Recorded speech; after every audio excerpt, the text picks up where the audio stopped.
I mean, it just reminded me of that Kelly Rowland music video where she is beeping someone, and I'm doing air quotes because, of course, it's podcasting, no one can see it.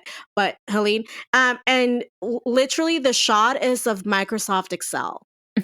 Yes. Yeah, I remember that. I definitely remember that. I remember that. That's what it's giving to me. So funny. So funny. Also, they're just like full on ruining this full grown man's life. I feel like so bad for this man.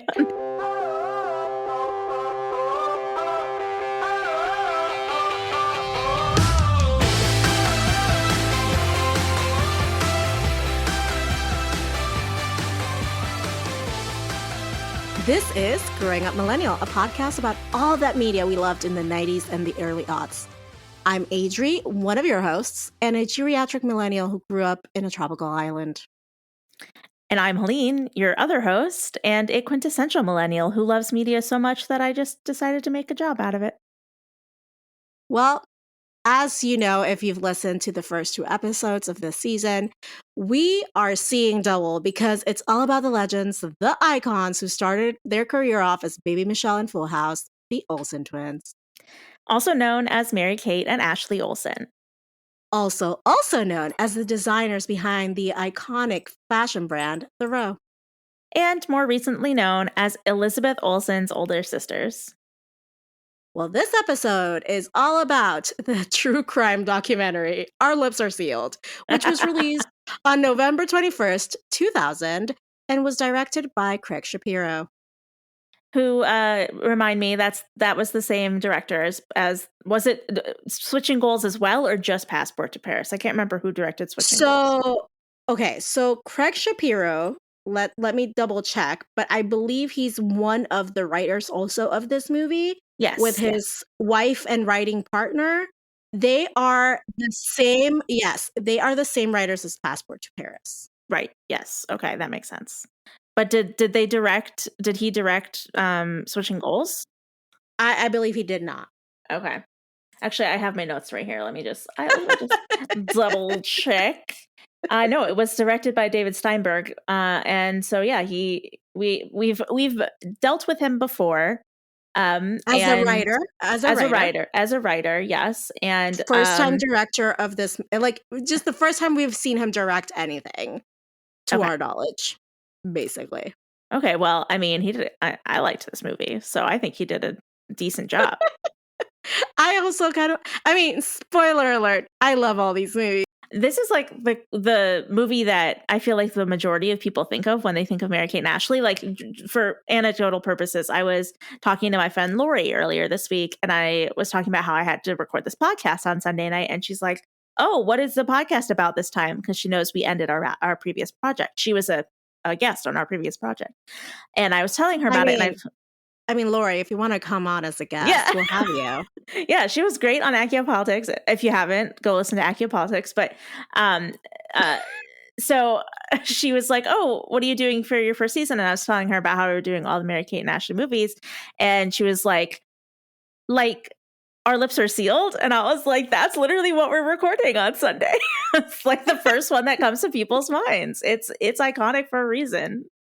Well, I was talking to my stylist, Juliet, yesterday, and she obviously we were kikiing a little bit. We gossip a lot, and she also has ADHD like I do, so our brains kind of meld a lot, you know? Yeah. And as I was telling her that season 1 was going to be Mary-Kate and Ashley movies, and she lost her goddamn mind, and she was like, "Oh my god, this is everything." And she's like, "I'll be definitely listening." So Juliet, if you're listening, thank you. You are the best stylist I've ever had. Aww, that's anyway, cute. She gets me on a different level, let's just say. And I don't think I'm the only client that can say that. I think she's just like excellent at also like the, you know, all the things.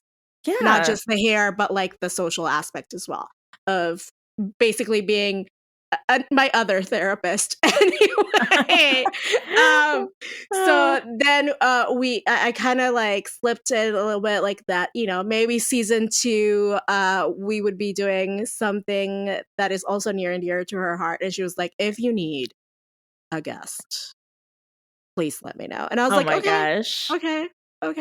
Yes. So pumped for season 2. But season 1, I'm loving everything so far. We have so many good things still down the line. Mary-Kate and Ashley are geniuses.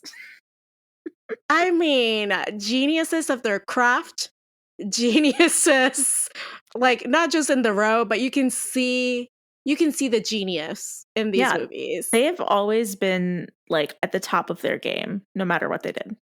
Honestly, but speaking of being at the top of their game, let's be on top of our game and talk about what this movie, like, what is the premise, please? Help us out, Helene. All right, so the Parker twins just want to be popular. That's all they've ever wanted. And after blowing cheer tryouts and being hated by their entire school, they find themselves in the middle of a criminal case when they accidentally help capture and convict a thief trying to steal the quote-unquote Neil diamond. Okay, let me stop you right there. Important to this plot is that they fuck up cheer tryouts because of a sneeze. Yes, they do. It's very important that we mention this. Oh, we'll get to it. We're gonna get to it later. Yeah, but I just want to get you into get the listener into the plot. Go ahead. So, infamous crime lord Emil Hatchew. I'm waiting for you to say it. Bless you. Vows his revenge, and the Parker family is forced to join the witness protection program. After blabbing their way out of life in America, they're given one last chance at a normal life in Australia. Hatchew, bless you, figures out where they are and sends his most pathetic criminal family members to retrieve the diamond and, quote-unquote, take care of the girls in their family. Finding love, chasing popularity, keeping secrets, and running for your life has never been more complicated. Wow. Like, let's just go into the 411 in the filming locations, because I can't wait to deep dive this movie with you. Tell me what you know about this movie. What did we find out through google.com? That most secret of resources that we have. Yes. So there was this one correct me if I'm wrong, but the very first trivia item on IMDb says it is not known who played the narrator in this movie, and the actor is not credited. But there's no narrator in this movie, is there? Am I other than Mary-Kate and Ashley? At the beginning where there's that black and white film. Oh, that part. Okay, that narrator. Yeah. Okay, so that narrator at the beginning of the movie, they don't know who plays that narrator. The actor isn't credited in the end credits, and to this day, his identity is still a mystery. People don't know who did that.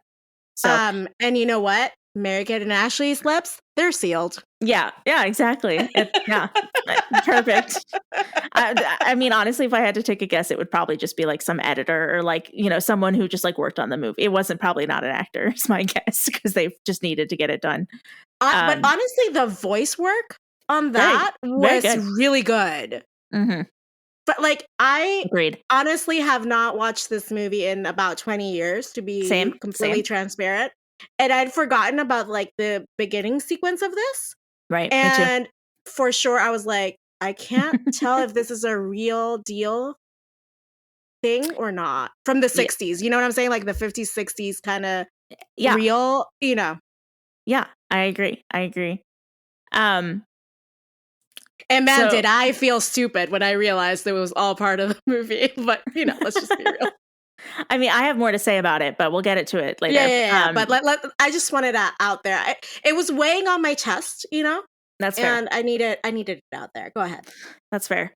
Well, as I hinted to earlier in the summary, the jewel in the movie is called the Neil diamond, which they spell it Kneel. So getting down on one knee and kneeling, that type of kneel.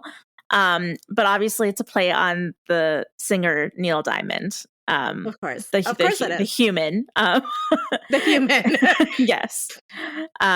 Does Neil Diamond ever kneel is what I want to know, but go ahead. He's the kneeling Neil Diamond, yes. Yeah, of course. Wearing a Neil Diamond. And then the girls actually got to keep whatever they wanted from this movie, clothes-wise. And I think that that's actually true for all their films. I mean, if you're executive producing this, I fucking hope you can keep the fucking clothes. Yeah, like they come up with their entire wardrobe. They have a wardrobe person that like helps them design and everything, but they have as they call him in the industry, costume designer. Yes. Yes, but they're like very, very, very much involved. Like, for example, in this movie, they actually designed the diamond necklace themselves. Like, they talk about it so much on the commentary. They're like, we designed this ourselves. And like, there's a joke later in the movie where Emil Hatchew, bless you, thank you, makes a joke about how they should become jewelry designers. Yeah, and then like orders them to be killed. But okay, whatever. Yeah. So he says that, and then in the commentary they're like, "That's a funny joke because we actually designed this jewelry all ourselves." It's like, that's kind of cool. The last thing I have here is that I thought this was interesting. The two men who play the bad guys, other than Emil, who are Jason Clarke and Richard Carter, who played Mac and Sydney, respectively. And then Mac is from Newark, and Sydney is from the region of You're Ugly. And they're actually both, the actors are both from Australia. So I thought it was funny that they had two Australian actors in Australia playing non-Australian roles with non-Australian accents. Well, and they hit it out of the park. I wouldn't have known. Yeah. Yeah, so that's all I got. What about you? All these immigrants, they get the job done. Yeah. So all I have is the same writers as Passport to Paris, as we spoke about earlier.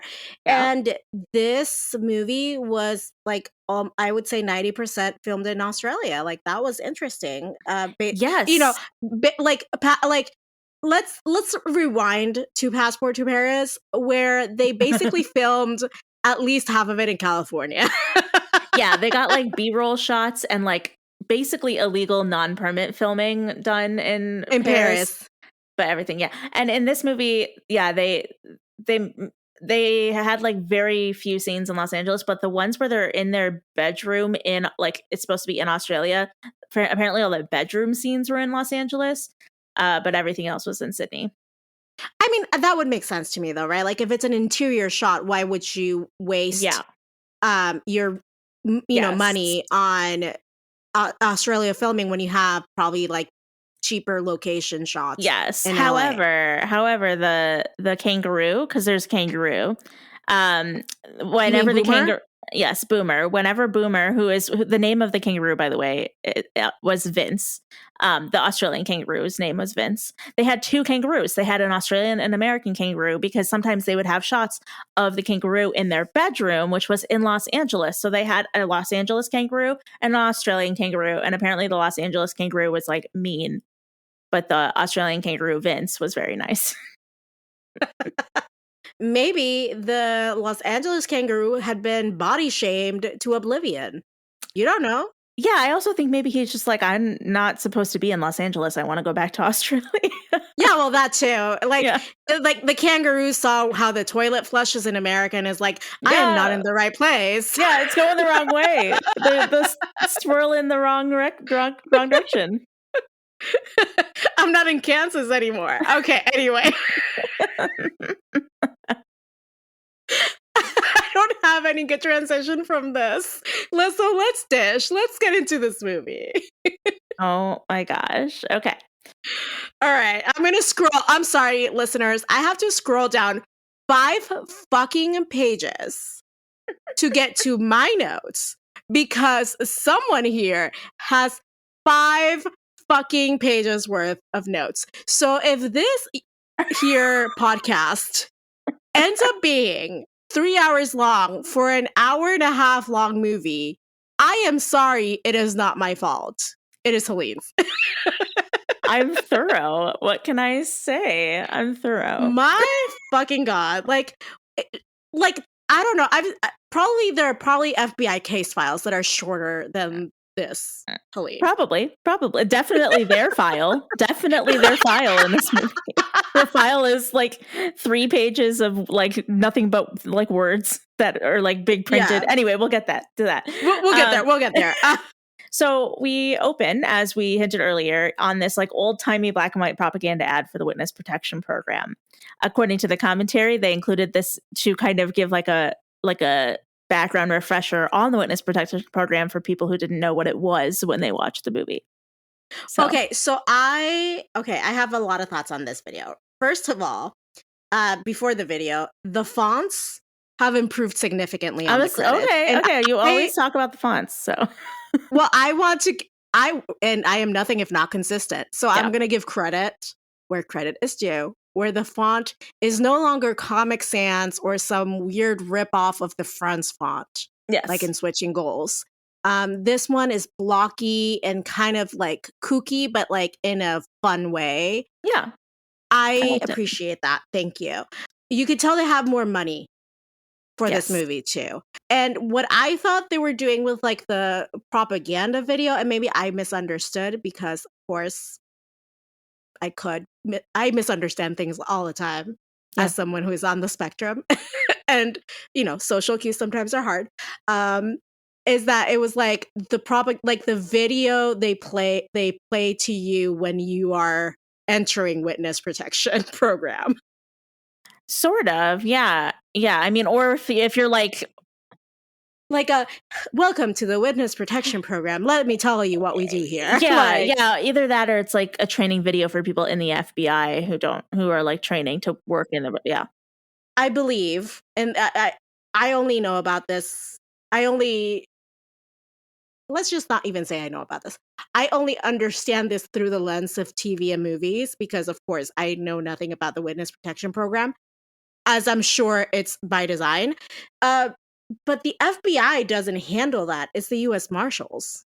There's a lot of questions. Like, does the Witness Protection Program have jurisdiction in Australia? Because I assumed it was a U.S. federal thing. No. Yeah, that's the other part. That was my two-parter of like. Yeah, that was my question as well. Although, okay, so I don't think it's the FBI though. You're right. It might be, but I don't know. So, for my understanding of TV and movie consumption, the U.S. Marshals are the ones who actually have the Witness Protection Program. Like they are the ones placing the people and watching over them and like checking up on them. The FBI doesn't do that. But the FBI is like working on the criminal case for Emil person. So like they're probably aiding and like helping. Maybe they do the like security detail. I don't know. No, but it like technically, even if the FBI, like again from TV and movies, there's like that thing where it's like even if whatever law enforcement is doing the case does the case, but the U.S. Marshals are the ones who decide where they're sending people. Right. And that would make sense.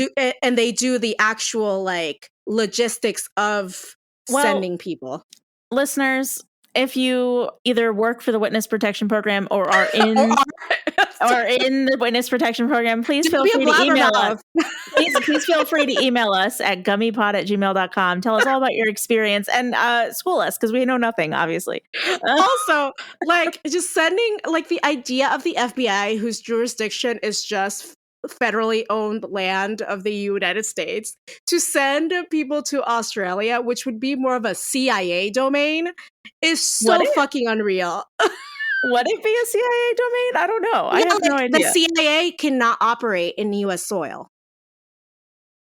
Okay, now we're getting into I don't know any of this stuff. Like, let's just talk about the movie. Okay, no, but like for real, like the CIA cannot do domestic operations; they can only do foreign operations. Okay, literally, cool. Yeah. That's the difference between the FBI and the CIA. Okay, all right, I believe you. Okay. If you guys want to talk about it more, just email us. But what I thought was funny was like it's like clearly an ad that's supposed to be made in the 50s because it's using all 50s, like it's black and white. Like it's 50s and 60s, like, yeah. Yes, but it's calling out at the end, calling out two specific witnesses that are only alive in 2000. Like And also, why would you name the witness numbers and say their names in the video? Like, it defeats the purpose of this. Well, I have thoughts as to why, and we can get to that at the end. But it's still dumb. But yes. Yes, witnesses 9235 and 9236. So it starts with, our introduction to the Parker sisters. They're so popular, and I was like, "This is a dream sequence." Okay, no, it took me a really long time, honestly. So like, they're walking off of the bus, right? And it's like the Parker sisters, and they say, "I hope we'll be popular." That's like the first thing they say, and I'm like, that's really on the nose. Like, I feel like teenagers think that, but they don't just say like, "I want to be popular." And also, I was like, "You're both extremely hot. You're definitely going to be popular. Just like, don't even worry about it." And then it took a while for me to realize that it was a dream. Well, it was like when everyone started chanting Parkers, Parkers, Parkers. That's why I was like, okay, now this is a dream. Yeah, this is a dream. Okay, so then they get in this dream, they get an award for their extremely fashionable footwear as well. No, it's there's like 3 things: their contributions to society, their superior grades, and their extremely fashionable footwear. All things I myself aim to be known for in my lifetime. I mean, who doesn't, right? Like, yeah. Steve Madden is really banking here. Yes. There's like a parade also in the middle of this dream. Yeah. And then they wake up and they say, "Great dream." And then the other one says, "Wasn't it?" And my first thought was like, wait, they share dreams in this universe? Yeah. So I was like, I love that they imply that they have the same dreams. And in the commentary, the girls say that they added this because in real life, so many people asked if they've ever shared the same dreams. They didn't. I was hoping they would like clarify yes or no. Have you ever shared a dream? They don't say, but they say that they've been asked it so many times in real life that they included that in the movie. I'm pretty sure the answer is no, Helene. I don't think it's possible, but I'm not an identical twin, so I don't know. As someone who is not an identical twin, I am going to just systematically say no. Yes. And then I also have to say, like, they're fighting to get into the bathroom, and one of them, by the way, listeners, because I know I've been good about this in the last 2 episodes, about being able to tell them apart and say which twin is what. First of all, in this part of the movie, they don't have first names. They're just known as the Parker twins. We never figure out what their names are until they go into witness protection program that have fake names. So I can't call them by their names. I also had a really hard time telling them apart in this Which movie. is fucking unreal to me because I feel like I have a harder time telling them apart in Passport to Paris than in this movie. Mary-Kate is the one with the Meg Ryan haircut. Okay, yeah, it took me. I just struggled with it a lot. So I'm just gonna say one of the girls most of the time. So anyway, because I don't know. But okay, so it was Mary-Kate who like shouldered Ashley out of the way with a ruse to get to the bathroom. Right. Yeah. So I just thought so she goes like, "Oh, look, Brad Pitt." And then the other one's like, "Where?" And then that's how the other girl gets into the bathroom. And first of all, I was like, why would this person believe that Brad Pitt is in their house? Like, are we just setting this character up to be really stupid? I was like, that is weird. And then also, fun fact, apparently Ben Affleck was a close second for who they wanted to use as a diversion, but they went with Brad Pitt. Whew. None of that has aged well, honestly. Well, that's something. Yes. Yeah. But okay, so they live in like a trailer. Yeah. Yep. They live in a trailer park. And then their dad is a man in uniform, as he calls himself. Yes. And he's a mailman. Yes, they try to get you to believe that they're setting her dad up as like a police officer. Like, he wears a uniform. He's important to upholding the order of society. And then he walks out in his postal service uniform. And also, here's another fun fact. They have this dog that's chasing him right away and like biting his ankles. And apparently they had to put fake teeth, doggy dentures, on the dog to make him look more scary. That dog looks like Emmy, is what I wrote in my notes. Little tiny little dog. Yeah. Tiny little dog. Like tiny white chihuahua with brown spots. You know, like that looks. I was like, oh, Emmy, it's your first feature role. Yes. Oh my gosh. Very cute. Look, like I will find. Like this is my note. All caps. Look at Emmy on that man. Look at Emmy, man. I Amazing. for those of you at home, I have a small white Chihuahua who's very fierce and protective, and looks just like this dog, kind of I like just don't like know a if that small dog white was a Chihuahua. Chihuahua. I don't think that dog was a Chihuahua though. Well, Emmy is like part Chihuahua, part like Wiener dog or something.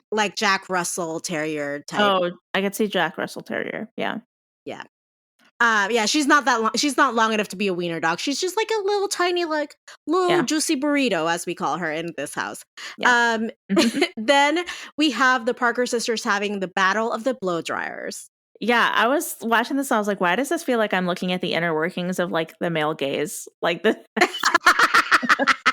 like it wasn't a pillow fight; it was blow dryers. Yeah, I'm like, first of all, I don't think anyone's ever done this in their life. And also running. Okay, wait. Running 2 blow dryers on the same electrical system on a trailer. How did they not trip the electricity? Yeah, I was like, they're fighting over who gets to take a shower first. Why don't they just like go take turns on who gets to blow dry their hair first? Like, I have tripped like a breaker using a blow dryer by myself. So I just want to know who did their electricity for their like breakers not to trip, or is it like they like strategically are using blow dryers on different breaker systems? Like I don't know. Like it's just unbelievable. But yes, this is the adult speaking. I'm so sorry. Yeah, so then the girls arrive at school for cheerleader tryouts, and their hair is a mess because of their blow dryer fight. Yeah, blow dryer battle. And one of the cheerleaders is mean to them, and then Ashley is mean right back. Yeah, she's a Halloween joke. Yeah, it's like a girl. This Halloween isn't until October, and then she's like, "Then why are you acting like such a witch?" Burn. And then next cutscene to them at the bottom of the pyramid, and Mary-Kate looks at Ash, is like, "What did you have to say that?" She's like, "It just slipped out."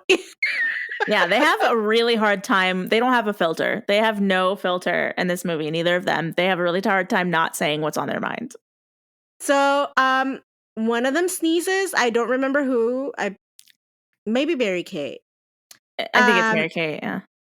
Maybe. Nothing happens to the pyramid, but once they try to have like a tissue, that's when everything. Well, it's because she lifted up her hand to put it in her pocket. It's all about balance. Yeah, she lifts up her hand to get tissue out of her pocket, and the whole pyramid goes down. And this is when I was like, okay. First of all, I'll preface this with saying this whole movie has like deliberate spoofs on popular films, like popular like franchises and stuff. And this one, I don't know if this was intentional, but this whole part gave major Bring It On vibes. Like at the beginning of Bring It On. Same. With the fake dream, with like the cheerleader tryouts, like just all of it. Yeah, yes. and then the girl falls off the pyramid and like has to go to the hospital. But in this case, she's fully on a stretcher with like a neck brace. Yes, but in this case, they don't get brought in as an alternate or anything. It's just No, they are now witness protection program with brown bags on top of them because people hate them. That disguise was so fucking amazing. Yes. And then they're out there, right? Like getting hot dogs, right? Right, yes. And they're talking about how they're not self-absorbed while a literal crime is happening behind them. Yeah, now we're getting to the juicy part of the movie. This is where the true crime starts to set in. So we see these masked guys stealing a diamond out of the museum behind them, and they're coming out, and there's the guys like fighting with people and like blowing up balloons and shit, and they're just like, I gotta get this fucking ketchup onto this fucking hot dog. Like that, I am one track mind. And somehow they squeeze the ketchup bottle too tightly or too much in the middle of all of this. The ketchup gets on the bad guys. It's terrible effects. Bad guys like shirt. A balloon pops. He thinks he's been shot. Yeah, this all happens simultaneously. It all happens simultaneously. Like he gets the ketchup that he thinks looks like blood. He hears the pop. gunshot, and then because that's how smart people work. Like you feel absolutely nothing, yet you think you got shot because you heard a gunshot and there's ketchup on your shirt. Well, also, it probably has like a phobia of blood. Therefore, he just like falls to the ground. Maybe he shouldn't be a life of crime. Then Maybe he shouldn't be in the family business, you know? Like, right. all these goons should not be in the family business, but that's neither here nor there. Nepotism is never good. That's like the whole thing of the movie, I guess. I think, one of them. Yeah. But yeah, he passes out and they take off his mask and he has a huge ass zit on his cheek. A very disgusting zit that then we get to see more in detail in the cut to courtroom scene. And the lawyer is like interviewing them on the stand, one of them on the stand, and they're like, yep, he's the most, like, that is the zit that I saw. Yeah, that same one. And then there's like this scene where the lawyer is standing in front of the projected shot of the zit, so it looks like she has this huge zit on her face. Yeah, they projected it on. Yeah, that was intentional for sure. Yeah, no, that was an artistic choice that I am still questioning, honestly. Yeah. I just want to point out they're wearing these adorable matching pink and blue cardigan and skirt sets. They're almost always wearing pink and blue again in this movie, and their mom is wearing lavender, which is pink and blue together. Oh my gosh, that's interesting. Even lavender eyeshadow, which I PSA to all of you listeners who wear makeup. Lavender is such a hard fucking color to pull off, especially if you're of the lighter skin complexions. So please don't do it. You're just gonna look so throw tired. Away all my eyeshadow now. Thank you. You're welcome. I just want to say, because this is where we learn about Hatchew. Bless you. Thank you. And how he's, because they break the fourth wall and they're talking about how one of many, I would say. Yes, that is. Yeah. Breakages of the fourth wall. If I had to give an award to this movie's best use of fourth wall breakage. Oh yeah. Yeah. And it's not even them. They're not just them. Like one of the bad guys does it too later on. And it's like great.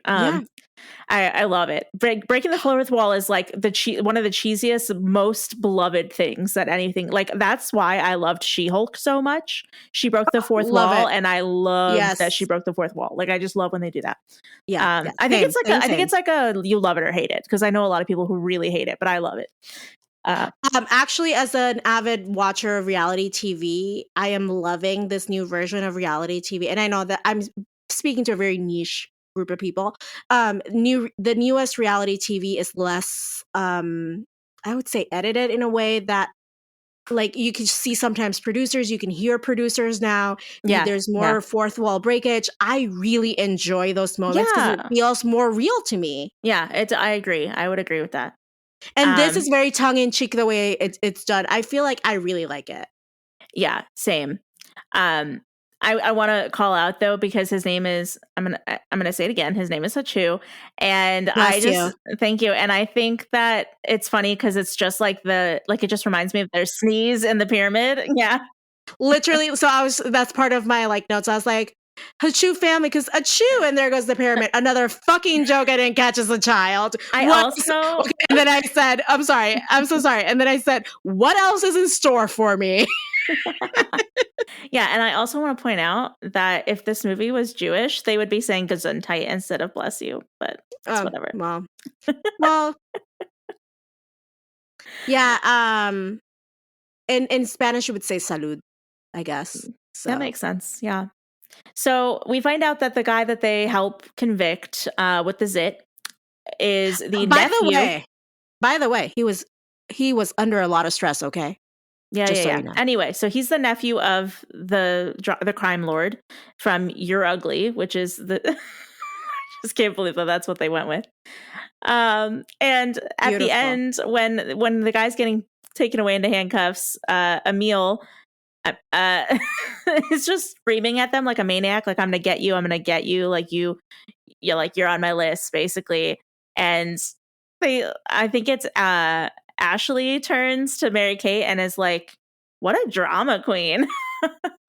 Loved it. He is so over the top. I said he is adequately over the top for this Also, movie. another fun fact, that actor was carrying like a cane throughout the movie. It's actually Mhm. not part of his character. He just had a knee injury. He didn't actually, it Oh, wasn't part of his character. poor thing. Yeah. So then the Parker family are at the FBI because that's apparently where the witness protection Okay, program happens. and I need to say something. I'm so sorry, but like there is an animation that goes from the field office B-roll to the inside office, and it's like the camera kind of going through the venting system. Oh, yes. They do that That was multiple times throughout the movie. Yes, it's done at least twice. Yeah. That I wrote down. It is very much giving museum, the Louvre Museum in Passport to Paris. Yeah, not as bad because it's not as like super obvious or like there for a long period of time. But yes, I see what you mean for sure. Okay. So if not the Louvre, at least the the plane from Carmen San Diego from Passport to Paris. Okay, With yeah. from America to Paris. Yeah, I mean it's also giving like the ketchup stuff from earlier too. So Listen. They had more money, but they didn't have like Barbie money to make this movie. You know what I mean? Right. So the Parker family is being briefed by the FBI that they're going to have to go into the witness protection program because this guy is dangerous and they're worried for them. And I just have to say, this guy's line. Okay, this is like what there's the bald white guy with the glasses who doesn't know what the hell he's doing. He says this thing where he goes, "Until Emil Hatchew is permanently put in the pokey, you Parkers are in peril." You mean okay? So the white guy, the bald guy with the glasses, his name is Willie Garson, and he is best known for his role as one of Carrie's best friends on Sex and the City. Oh yeah, I've seen him in a million things. He's like one of those character actors that you're like, I know him, but I don't know what from. Yeah, he unfortunately has since passed. So I did not know that. That's so sad. He's really funny. And I noticed in this scene that that he has this line where, there's all the P's, and it reminded me of that teacher in That's So Raven that spits every time he uses the word P. Do you know what or like a word with P in it? And then I noticed it later in later scenes too. After I watched this movie twice, listeners, because I wanted to watch the commentary. And the second time, I realized that almost every single one of his lines has like multiple P words in a row, and I did not realize it the first time. Yeah, so I don't know why he did that. May he rest in peace. He's great. I loved him. Yeah, he was great. Yeah. They're telling the family that they have to move and start their life over and like leave town basically. And the girls are really happy because they just blew cheerleader tryouts and now everybody at school hates them. They have like that fantasy flash where like they're like in their mind, they're like, there's like the parade is happening again and they're high-fiving and they're so excited that they get to leave. And then it like pans to them being like, "Oh, that's sad. I'm sorry. Boo." And that gave me super Lizzie McGuire vibes because like it would always cut to like what she was thinking. Yeah. Yeah. So I wrote my only note for this scene. It was, these twins have a rich internal life. Yeah, these girls are like, they're chaotic. All right, so then we have like a montage of all the places they have been sent for their own protection. We begin with Texas. Yeah, wait, can I just say that I love that this family's inability to keep secrets is costing the US government millions of dollars. Can I just say that? Like millions of dollars. At first I wrote down thousands to millions and then I saw how many times they had to move them and I was like, no, it's millions. It's definitely millions. Literally, there was not a town they had not visited in the US. Yes. If we are to be believing this map. So we begin in Texas. They're like very cowgirl chic. Obviously give the wrong names or whatever. And immediately fold. Then they go to Washington and they go very grunge in their looks, a very 90s excellence. Yeah, Seattle grunge. I want to say they get sent to my favorite of this montage, which is Amish, Pennsylvania. Yes, the Pennsylvania Dutch, or is that what they're called? Yes. Correct. Yeah, but one note though, when they're showing, because they show like the moving truck, people going in and out like a million times, and their dad is carrying the same exact plant in the same exact pot out of the movie, out and into the moving truck every single time. I laughed every time I saw it. Helene, he is the designated plant. He's like, I'm gonna guard this plant with my life. With my life. This is the only shred of normalcy that I have left. I cannot be a mailman anymore. I will guard this plant. Yeah, no matter what. This plant is my mission. But yeah, so they're in the Amish community and they're wearing like these awful matching outfits with the bonnet and everything. And then they're like, all right. They look at each other and they're like, that's it. We are blabbing. And for real. They were like, they're like, we're doing this on purpose. Also, apparently, that scene was like modeled after the movie Witness. I've never seen it, but that's where it took inspiration from. Wow. We're getting deep. We are going deep. There's a lot. Yeah. All right. So then a bunch of other places, like I said, there wasn't a town in the United States these twins did not blab in. Yep. Then I just also love how they're showing like the beeper for the FBI agent, and the beeper just says Parker, which I'm pretty sure exclamation point. I'm pretty sure that's not how beepers worked. No. Pretty sure. I just want a Zoomer to watch this movie for the first time and tell me how they think beepers worked. To be fair, like honestly, when Olivia can speak enough, I will show her this movie.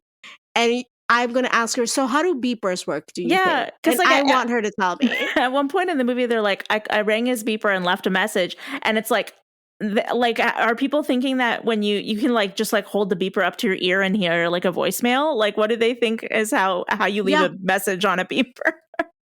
I mean, it just reminded me of that Kelly Rowland music video where she is beeping someone, and I'm doing air quotes because of course it's podcasting, no one can see it, but Helene, and literally the shot is of Microsoft Excel. Yes, yeah, I remember that. I definitely remember that. That's what it's giving to me. So funny.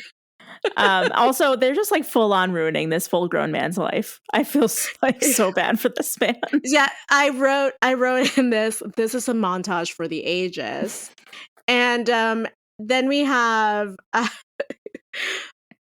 do you have anything other than that? Just no. I really don't have much until they actually arrive in Australia. Obviously, like the guy tells them that they're going. Yeah, go ahead. I have one last thing. I have Willie Garson, who I don't even know what his name was in the movie. No idea. Goes, I knew I should have gotten into ladies' shoes, and I about died. Yes, at that. Because his character in Sex and the City is a gay man called amazing Stanford Blanche. And he's not into ladies' shoes, but like, Carrie is into ladies' shoes. So it just kind of all gelled for me. Yeah, that's amazing. I love that. So then we get to Australia. They arrive in Australia. They're now the Turtlebees, who run the Salvation Shore Inn. Abby and Maddie. Ohio. Yes. From Ohio. From Cleveland, yes. And the girls' names are now Abby and Maddie. I have to say, because when I was trying to figure out if they had names when they were the Parker twins, because they never said them, I looked them up on IMDb, and they are credited as Abby and Maddie Parker. Not Abby and Maddie Turtleby, or like, whatever the Parker names were that we don't know. But Abby and Maddie Parker, which has just never been their name. That was never their name. Unless, I don't know, they were like, we've already run through all the A and M names in the entire fucking world. You're now in Australia. We're just going to change your last name. That's it. No, because every single time they fuck up. I know, but maybe it's because they've been to so many fucking places that they don't even know what their real names are anymore. Yeah, like at one point, like she calls Abby Agnes, and she's like, "It's Abby." It's like Molly. No, it's Maddie. Yeah, whatever. And it's like, okay, like if it were their real names, they would have known those. Oh, and I want to point out, like, to me, like the aerial footage that they use to like get like situate the viewer in Australia, the B-roll was that was a little bit wonky for me. Really? Oh, I don't have an issue with it. It was just not as I don't know. I was expecting a little bit more. The B-roll did get better afterwards. We got Katie, who is go ahead. no. Yeah, we have Katie and Shelby. Yep. We've got Katie, who is a supermodel? Question mark. I mean, when she's not teaching scuba classes or working or being for an the FBI agent. Spoiler alert. Sure. FBI agent, sure. And Shelby, who runs the fishing boat. Yeah, the fishing boat. He's the fisherman. And then I just want to say, I don't know if you noticed this, you probably did, but when we see their bedrooms, their comforter, one of their comforters, is the exact same fabric as the 60s dresses they wear to the yacht party. Oh, I noticed. I loved it. I loved it so much. I clocked it real quick. Like, it was just like, oh, okay, we are multi-purposing here. I love a sustainable queen. Then we get also introduced to Boomer, who we talked about before. Yes. He is a kangaroo who loves potato chips and cartoons. Yeah, he was I'm pretty sure. I think I lost count, but around 5. But there were at least 5 just shots of Boomer watching cartoons in this movie. Yes. At least 5. And later on, watching a soap with the mom. Yes, yeah, I saw that. It's one of my favorite scenes. It's like it's never gonna work out because he's having an affair with whatever. The whole thing. It made me wonder, and I didn't find any support for this, but I was talking to you off mic about how the 2 main love interests in this movie, I think one of them got was a really big in Australian soap operas, and so I was wondering if maybe that was his soap opera they were playing, but I don't know if that's true. Yeah, Australia has so much, so many TV shows and stuff that never make it to the US, right? Yeah. Or didn't used to. Now we get more because of streaming and all of that. But whatever we see or we get in streaming from Australia and the UK and just internationally anyway, it is basically 3% of everything they do. So I cannot even begin to think about what treasure troves of shows we have been missing out on. Agreed. Yeah. Well, we got Crocodile Dundee. That's all we really needed, right? Speaking of Crocodile Dundee, let's get to that fashion. Yes. So it's the first day of high school. They show up in full-on Crocodile Dundee uniforms, thinking that that's how they're going to fit in. And we meet Sheila, who comes up to them. And okay, so this is her line. And I'm going to break it down. I know that they do subtitles, please. And then tell you, but I want to break it down. The line is, she goes up to them and she says, "Good day, mates. Welcome to Steak and Kidney. What's with the barrow daggy duds? Eusebio's gone tropo?" Yeah, it's beautiful. And they do break this. They do show what on a baseline what it means in the movie. But so I looked it up individually. Steak and kidney is a slang word for Sydney, which I don't remember if they say that, explain that later. Yes. Yeah, they do. But it's because an Australian version of Cockney rhyming slang emerged as a popular and humorous way to form words. So steak and kidney rhymes with Sydney, and that's why they use steak and kidney, because it rhymes. So it's okay. And they also use Aristotle for bottle of drink, which is interesting. Anyway, that's just a fun fact. Wow, when I go to Australia, I'm going to be so popular. Yeah, you just got to rhyme everything. It's going to be so fun. So fun. And then I could not, for the life of me, find any definition for the word barrow. The only thing I could find was that it could be a shortened version of wheelbarrow. And then also on Merriam-Webster, the word can also be used as for mounds of dirt. I don't know. That one didn't make any sense to me. But daggy is a term that is often used as an affectionate insult for someone who is or is perceived to be unfashionable, lacking self-consciousness about their appearance, and or poor social skills, yet affable and amusing. It's a very specific thing. Wow. I didn't know that there was a word to describe me until right now. Wow.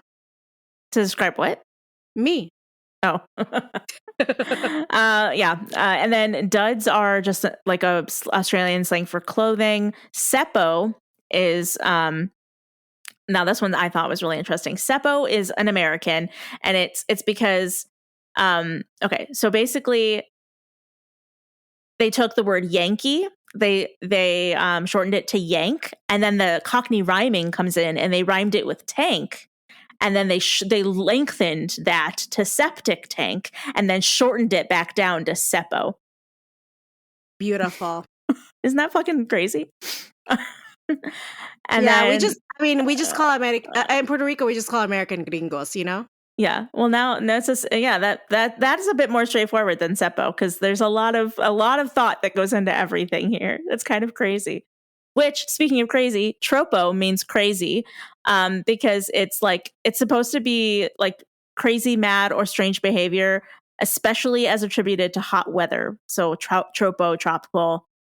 Wow. So yeah, I just thought that was very interesting. So as we're going through this this school, we're like meeting it's like Mean Girls now, right? We're going through and we're meeting all of the different sections of people. I have a question though. Why are the surfer dudes not popular? Poor Leonard, first of all, right? And then I wrote down, the surfers are the losers, question mark. Yeah, I'm so confused. Makes no sense. Because as someone who grew up in an island near the shore, right? So like I grew up in Puerto Rico. I literally was 5 minutes away from the beach at all times in my parents' house. I could go to, when I would go to school, like the skaters and the surfer dudes were the popular kids. There was no other person that was popular but them. I mean, have you ever seen an ugly surfer? Like, surfer dudes are always cute. They're always like athletic. They're talented. They're, like they're jocks basically. So I don't understand. Yeah. They were like, don't talk to the surfer guys if you want to be popular. It's like, what? But also the popular boys also surfed, because guess what? There's a surf off at the end. Yeah. So maybe it's just those two specific surfer dudes. Maybe. I want to know the backstory. There must be beef. There must be a reason. I want to know why they don't like them. Maybe it has something to do with the amusement park that one of the guys' dads owns. I mean, yeah, we should like make up a harrowing, dramatic tale of what happened at some point. At some point, honestly. Maybe Victoria got rejected by like Avery or Pete. I don't know. Maybe she loved one of them and they rejected her. Sad. And then the next one, then we cut to like a scene at the house, I believe, because my next note is we have mailman woes. Yeah. He's not. Neither of them are coping very well. And also, the mom is smoking, which I'm just shocked they would actually endorse that. Literally, I was just about to talk to you about that, because I am aghast at seeing an actual smoking mother of all things on a made for children movie. She smokes throughout the movie. Every scene you see her in, she's smoking. She's lit trash cans on fire multiple times throughout the movie because she throws like a lit cigarette into the trash can. And then at the very end, it's just dismissed like, oh, she was so happy that we got to go home that she quit smoking. It's like, okay. You're also omitting the most iconic scene I have ever seen a kangaroo in which there's like a disembodied kangaroo arm that is definitely a prop putting out the fucking cigarette. Yeah, and I will say the commentary confirms that they were like, that was not an actual kangaroo arm. That was a prop. They say that in the commentary. I mean, thank you, ladies, but I did not need that confirmation. I already knew in my heart. Just in case, like, no kangaroos were harmed in the making of this movie. Did you think like they were like, PETA's gonna get after us if we don't say this? I honestly think that's why they said it. They're like, we don't want to like be like throwing buckets of like fake blood or whatever. Let's just make it clear that this was a prop. Right. And then we have one of the most iconic lines that has ever been in the history of movie making. What is it? It is, I told you to never use the E word in front of me or whatever. And the E word is email, because he cannot like fathom him not having to deliver a piece of mail, like something that does not need him. I never understood that. He said that and I was like, okay, that joke went completely over my head. And then, so my note for that is, has Al Gore's internet emasculated this dad? Like, oh my God, he doesn't like email because he can't physically. Oh my, he's obsessed with mailman stuff. Oh, I completely missed it. It is iconic. Like, I was like, this is like such a dad joke. Yeah, that's great. Now that I understand it, I much more appreciate it. And then it's just like, I kept thinking, it's like, wow, the internet is really gonna fuck this man over. Like, yeah, poor dude. I mean, mailmen still exist. They still have a job. People don't really write letters anymore. It's more bills and not fun stuff that people get in the mail. But hey, I get checks in the mail sometimes. Like, that's exciting. So that is literally the only exciting thing about the mail nowadays. Right. That and packages that you order off an ad on Instagram. Yes. Amazon, those Amazon delivery drivers, man, they are my life. So now we are watching as the girls are hanging out on a beach. They're super, super sad because they're not popular, because that's all they want in this movie. And I just am, how can two teenage girls look so incredibly miserable on a beach in Australia? First of all, like, how? I've been entirely miserable at beaches. Like, it's not. But this is like a teenage girl's dream. I just like they're so sad to be like having fun on a beach. Like, I think they're so sad because they're not like in with a crowd yet, is the point, right? Like, they're like watching on the sidelines again. Yeah. Well, they do have friends though, because Sheila, one of the many Sheilas we find out that is my least favorite joke of the entire fucking movie. Yeah, it was like, what the gang of Sheilas. Right. The gang of Sheilas is all girls named Sheila except for Erica, who also gets called Sheila by her friends for some mysterious purpose. Well, yeah, and to hit the nail on the head with the joke, which honestly, like, it's just too much. They're like, oh, what group are you in of cliques? And they're like, we're in the individualists. And then they're always all wearing either pigtails or a side ponytail, and they're all named Sheila. Yeah, of course. It's like not funny. It was not a funny joke. But anyway, one of the many Sheilas. Did you the main Sheila? We learned that the main Sheila is actually more than just friends with Leonard. Yes, so we find out she's secretly dating Leonard, but she wants Abby and Maddie to keep it secret, which we know they're notoriously really bad at doing. So that, and this is what she says: Vic and her posse won't give her the royal prawn over it, which apparently prawn just means fool or jerk. So I was like, what does that even mean? Give her the royal prawn. There's so much Aussie slang in this movie that I had to look up. I mostly kind of ignored it and went on with the flow. I took it as a learning opportunity. I'm like, I want to learn Aussie slang. Like, I want to know what this means.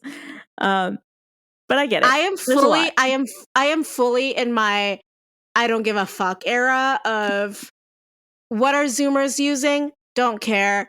Not because I don't care about Zoomers, but like, I'm like, yeah, I'm not that generation. It's fine. I don't need to keep up with anyone, I'm like, I am fully myself and that's okay. And I'm old and that's fine. Yeah, Zoomers and all of the Australian people and culture are kind of different, but I get it. I get what you're saying. No, but what I'm saying is, like, usually if I were, probably a little bit younger, I'd be like, oh my God, like, this is great. Like, I can learn how to whatever. But then I'm like, I had to watch this movie specifically in 3 chunks because my child was acting up. So yeah, I'm not. That's why I'm here. I'll do all the work. So yeah, you're the young one here. So go ahead. Anyway, we learn that Maddie can rang like a pro. That's what they call it, rang. I call that boomerang excellence ? Like, yes. Where did this come from? So Maddie is like, she has no idea that she's good at boomeranging until this episode, but then or ranging the scene, right? Or sorry, to the scene in the movie, or until this movie in general. And then Abby doesn't know that she can surf until this movie. That was the only yeah. Since when can Abby surf? since this movie apparently. No, or since this scene apparently. And then it comes up later. I loved that joke. That was such a great joke.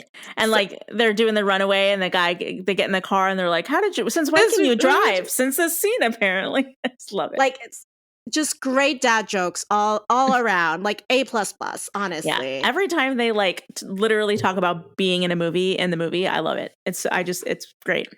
Okay, so then there's a montage. Okay, so wait a second. So they're like these black sunglasses that Vic is wearing in this scene. I am seeing these sunglasses coming back in fashion literally everywhere, and I'm just like, oh my god, we've hit the part of our nostalgia tour where all of the shit is coming back in fashion. I'm here for it. I'm ready for it. That works for me. I'm of a mixed bag, but yes. Mostly yes. Yeah, so we get the montage of the girls trying to learn how to fit in, and there's a couple things here. First of all, she's like, speak the lingo, right? And it's like, so I put on me jumper and hoed into some tucker, and I won't finish it. But like, how did they get away with saying hoe? I understand that it's like Australian saying, but they have the mom smoking, and then they say the word hoe. Like, what? Yeah. I was just shocked. And then we see them eating Nutella when it's clearly or Nutella instead of Vegemite. Like they're supposed to be eating. So. It is. I think so. They hold up a jar of what's supposed to be Vegemite, has a Vegemite label on it. It's clearly Nutella. Yeah. And then this iconic, since when does she know how to surf? Since this scene, apparently. Yeah. So like the entire montage of them trying to fit in, everyone but Victoria approves until Victoria finally gives them the seal of approval. Not until comes with the smash of the can to the head. Yeah, not which until is something that our friend, what's his name? Shelby had shown them earlier about when they asked about how to fit in with the Aussies. Yeah, and that's what wins her over. She's a sucker for can smashing heads. Also, something that she tries to do afterwards but can't, and the can is a Diet Coke, which later we see that the goons, the Hatchew goons, also drink Diet Coke. Coke was definitely a sponsor for this movie. Diet Coke definitely went from Passport to Paris and also made it to Australia. Yeah, Coke is. They must be sponsoring all these films. I don't know, man. They're in a lot of them. Right. So then we get this funny thing that says, "Meanwhile, back at the FBI," and then we get another vent scene, I believe, and someone is breaking into the FBI. Yes, and this is where that file. So first of all, their files they have one file with both of their pictures on it. So it's like they're basically one glob of a human rather than two individuals. What do you mean that twins are not one glob of a human? I know, right? I was like, okay, so they have one, and it's just them, not their parents. It's not like it was like the Parker family file. It was just the two girls. Anyway, and the papers are like, stop looking at this. I mean, I said stop. Like it was. It's just like flipping the papers. It was so funny. Ridiculous. And the only way they know where they are is because our friend just circled the map. Yeah, he has Australia circled on the map, and the guy's like, there's nothing in this file, fuck this, and he throws the file and it hits the map, and he's like, oh, but then my question is, they jump from knowing they're in Australia to knowing exactly what in there they own. Okay. Like, how did they locate them in Australia? Literally, my other note is like, wait, Australia is so huge. Right. I know they're in Sydney, which is like, where you stereotypically would think in Australia, but like, what would lead you to believe they couldn't be elsewhere in Australia? It's a huge country. There's so many other places they could be in Australia. So weird. Anyway, then we see the Hatchew family tree. And they get like the lowest of the low. Yeah, they get the henchmen. It's like the 12th cousin Mac and uncle by divorce. It's that point of like it's like a very like gimmicky thing where it's like they unfold the family tree like of a hidden compartment, basically. Right. And these are like the last people on that hidden compartment of the family tree. Yeah. So they get Mac and Sydney to finish the job for them. And then we cut to the girls hanging out on Victoria's father's yacht. And no, wait. Is there something before that? There's more. Okay. Yes. The goons make it to Australia. One of them has a very newfangled technology called a global positioning system. I have that after this scene, but okay. Oh, I have that before. Okay. And then there was like, wow, there was some scene work on the car flip here. Yeah. And they're lost, whatever. And then the Sydney Opera House. And then Victoria has a rich daddy. And there's a yacht. And then they say like, oh, there's no spit sticks in this movie, which is beautiful because they're eating caviar, I believe. Yeah, but then they do have a spit take later. She's like, I know I said this, but that comes back around. Yeah, but we don't see an actual like spitting motion to like a poor waiter or something like in Passport to Paris. Yeah, like in Passport to Paris. Yeah, no, we just hear vomiting off screen and when they actually do it. Which I don't know if that counts as a spit take, but that's okay. So exactly. So I have a question, like a real legit question, I promise. Is this yacht that they're in the Olsen yacht? Like, do they have at this point yacht money? Because I don't think so. My God. All right. I was just like, huh. No, I don't think that this is their yacht. But so there's like this shot here that like there's like this weird slow-mo montage that's just like, I want to say like 30 seconds of footage. Them recreating the Titanic? No. Before that. Okay. Where one of them is just like laying in different positions at the front of the boat. Yes. I have that too. Like they're falling. Ashley's falling asleep on the yacht. And then they have the Titanic reenactment moment. Okay, yeah, but Ashley's falling asleep on the yacht, just completely like no, like she like lays down in one position, gets up, lays down in a second position, gets up and lays down in a third position, all in slow-mo with like this weird. It was such a strange choice. Like I was like, what is happening? And it went on for so long. Well, I think maybe the Titanic thing just took it out of my brain. You know? Oh, yeah, it was strange. But yes, another Titanic reference, which it's 3 for 3. Every single movie has had a Titanic reference. By the way, this one has 2 Titanic references. It does. It has 2. It does. Yeah. But it's like, I'm pretty sure that there's going to have to be a Titanic reference in every single movie at this point, because every single one so far.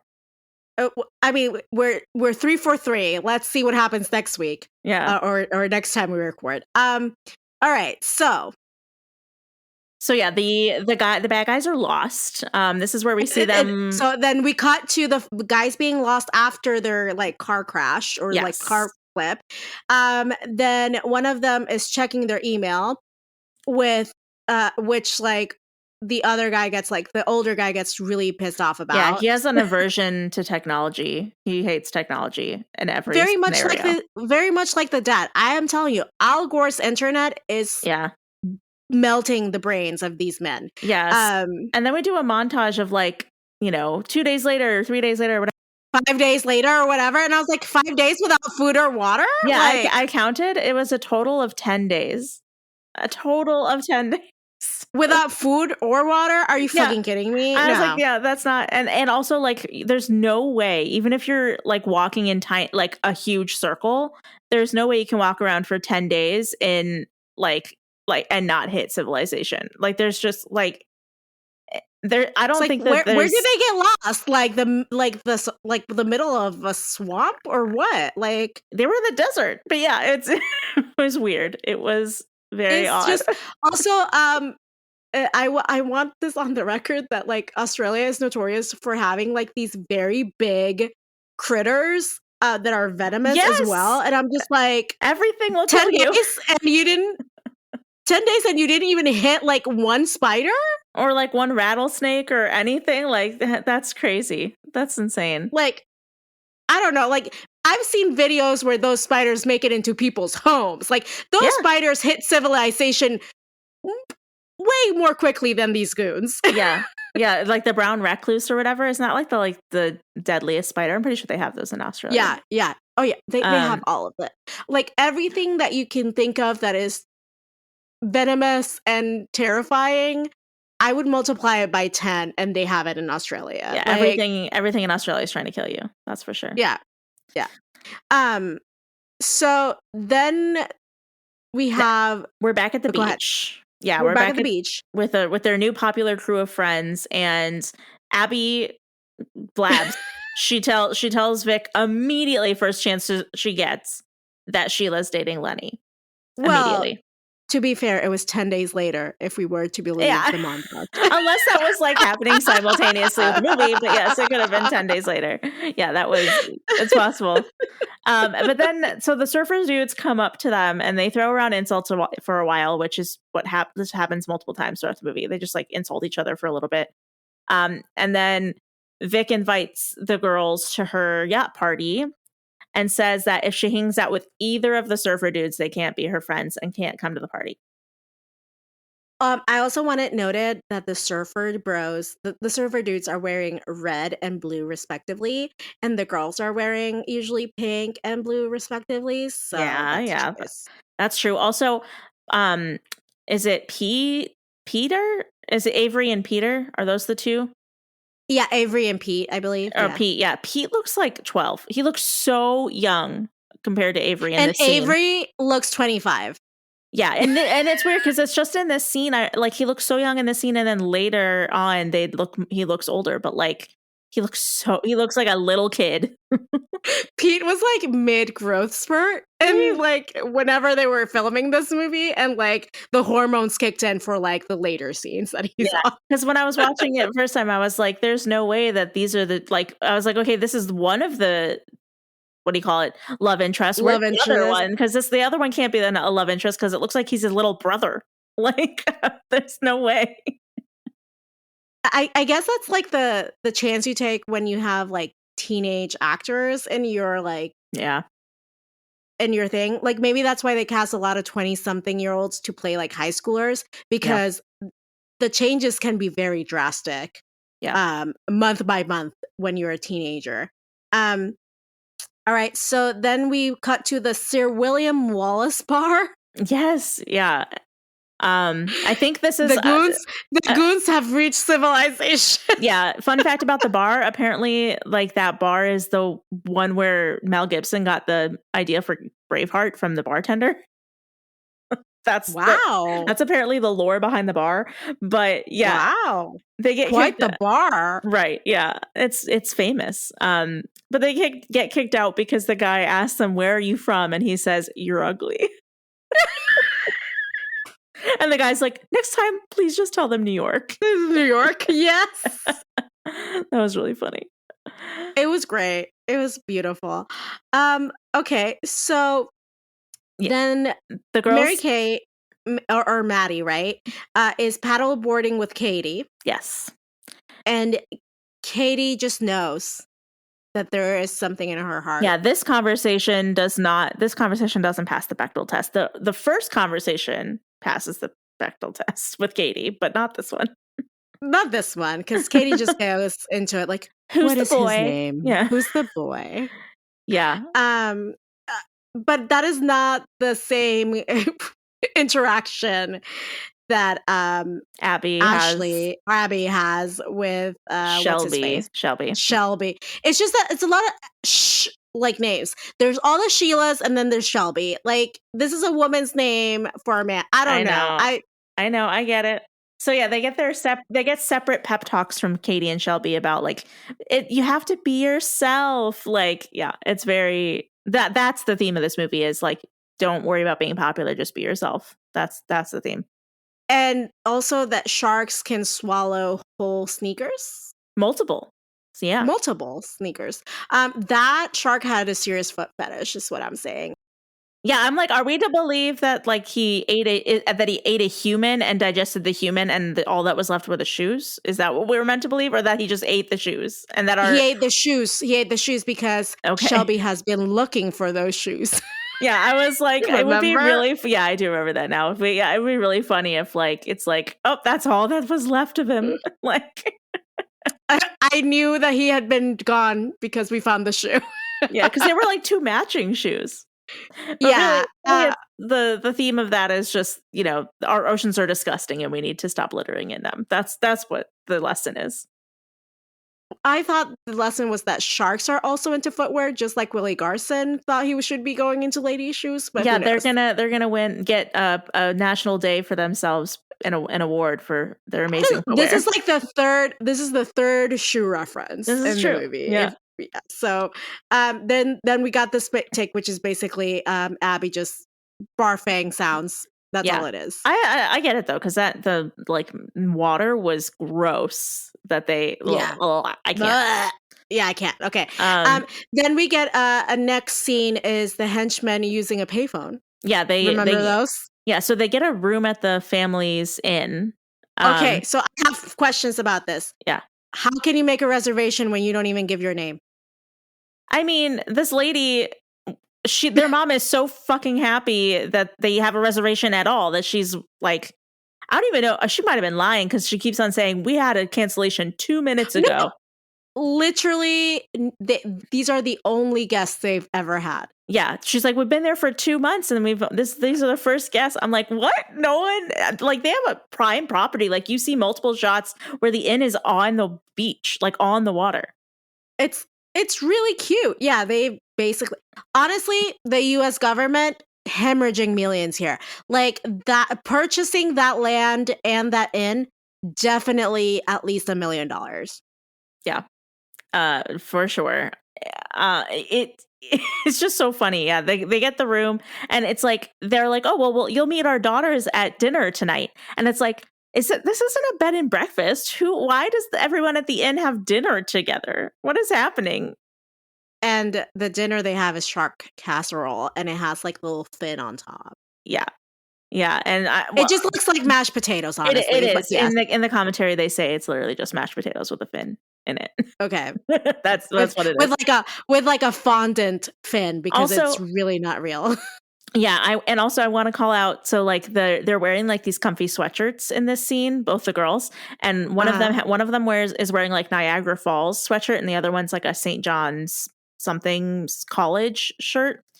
And I realized, I'm pretty sure that there's a theme of them wearing, like, because like in the beginning when they're at the cheerleading tryouts, one of them's wearing like an Illinois shirt, and I just feel like it's like they're wearing clothing that's from places all over the world because they had to like go all over the world and they had to pick up stuff everywhere. I think that's kind of maybe what they were going for. Maybe I'm making that up, but I thought that was interesting. Wow, you really are putting much more thought than I just saw it and I was like, they did. I mean, I don't know. I just saw it and I was like, they have so many locally like place specific graphic tees in this movie. Okay, so in the middle of dinner, we get the meet cute between Katie and and Mac, I believe, is one of the henchmen. And right. He's literally just holding a piece of like parsley in his mouth, pretending that he has broccoli in his teeth. Yeah. Yes. Honestly, superb acting. I can see now why his career took off. Yes, yeah. His is the one that took off the most, arguably. I know. It's so weird. Yes, and then the dad thinks that he's found another person who's as obsessed with post offices as he is, which is so cute. And honestly, it's a diversion because they're trying to steal the girls' keys to get to the room. But he's like, I want to take a tour of this post office, and the dad's like, oh my god, yes, let's go together, and then we can go see this one. It has a fountain in front of it. Like, he's just so excited. He's found his people.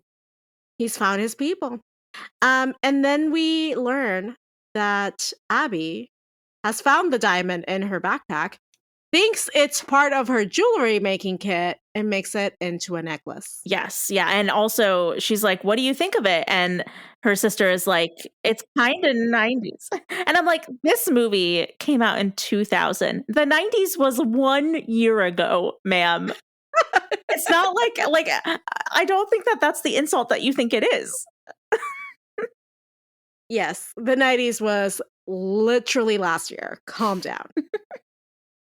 Like she would have said like it's kind of 60s, I'd be like, okay, like yes, yeah, yes. that also might not even be an insult, but yes, No, because I love 60s fashion. So yeah. it is what it is. But like it is a more accurate description anyway. But Yeah. yes, So then go on. they start to get like very paranoid. They're like, Yes. what Maddie is like, these guys are kind of weird, and like they're the first guests we've had in months, and like what if they're out to get us? And then apparently then they start doing like this spoof on the Blair Witch Project. This is what the commentary said. I've never seen the Blair Witch Project. Yes. But like they pass like a store with like sticks that are like like rope, like they're like tied up with rope into like weird gross statue things. I don't even know. And it's like, well, that's part of the Blair Witch Project. That makes sense. Where, yeah. Like, yeah.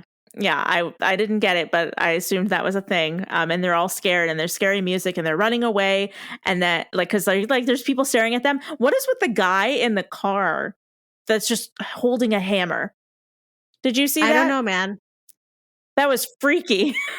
I think it's more like you're expected to believe as a viewer that that's how they are perceiving people, not that people are basically that, right? Yeah, but everyone else was just kind of like staring at them. But then they cut to a guy in the car literally menacingly like hitting a hammer against his hand, looking at them. And I'm like, why do you have a hammer?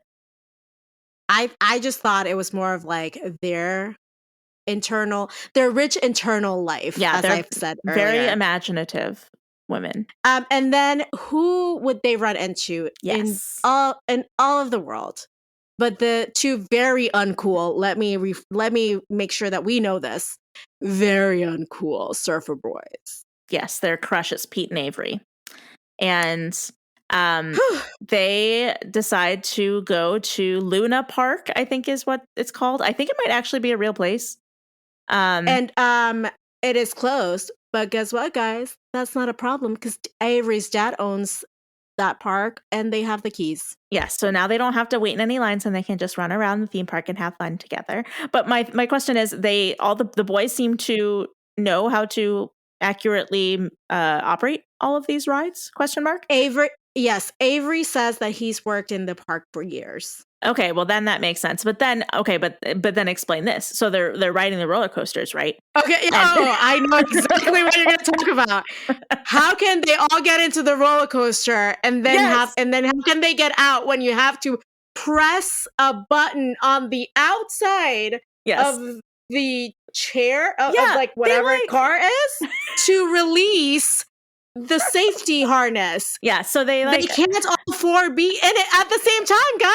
Yeah, they zoom in. The first time they ride it, they zoom in on the guy, on like Avery stepping on the pedal on the outside. Like, so you see him doing it to like release their harnesses. Yeah. And then the very next shot is all four of them riding it together. And I'm like, they are going to be stuck in there for life. Like, no, how exactly. I don't know how they get out. That's exactly like, and anyone. Okay, so I used to work at. I'm so sorry, guys. This is probably the first and not last time I'm going to tell you this, but I used to work very briefly for Islands of Adventure, the Universal Studios theme park in Orlando. Yes. And if you listen to Hockey Politics, you already know that. There to like even for any ride, right? There are so many controls that people need to like. Mm-hmm. Push buttons, turn keys, like even like the thing with like the foot pedal is like something that is real, right? In a lot of rides. Yeah. Because that's why there's so many park attendants at a ride, because there's so many safety features built into a ride. So like they couldn't even all four of them get into the car, even if they were strapped in. If someone didn't push a button, they couldn't. A roller coaster couldn't even go. Is what I'm saying. So they would have probably just had to like sit there and pray that someone would show up to like push the button or even get them out. yeah. That it was insane to me that they just did that.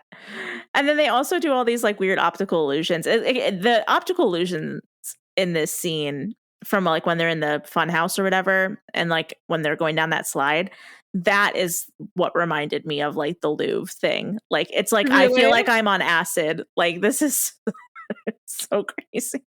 Yes.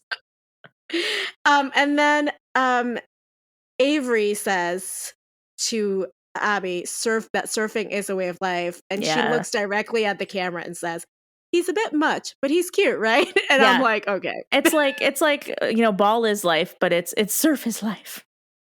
Yeah, surf is life. Like I already kind of knew where this was going because I was like, oh, yep, he's gonna say it's a way of life. Yeah, he's intense about his surfing, that's for sure. But he's cute, right? Yeah, it's okay. It doesn't. I mean, he's intense, but he's cute, so it's all forgiven. It's all forgiven. As are most things in life when you like men, you know? Yeah, men get away with a lot. Like they get away with a lot when they're cute, honestly. Yeah. Well, now we get the iconic scene of the mom watching soaps with the kangaroo, and then the kangaroo puts out her cigarette. It is once again, if this is not cinema, then I don't know what is. Yeah, that, and then they get home and they're like, we were on the roller coaster of life. Like that was cute. Yeah, and then they see their messy room that the henchmen have combed through, and then they're like, ugh, boomer. Yeah, they just assume the kangaroo did it.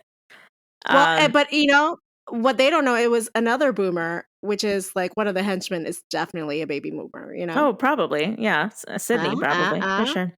Sydney is definitely a boomer. Yeah. And then the parents are sad. The mom, like the dad brings home flowers for their anniversary, and the mom is like, I miss our home, I miss our life. And the kids, the girls are overhearing this.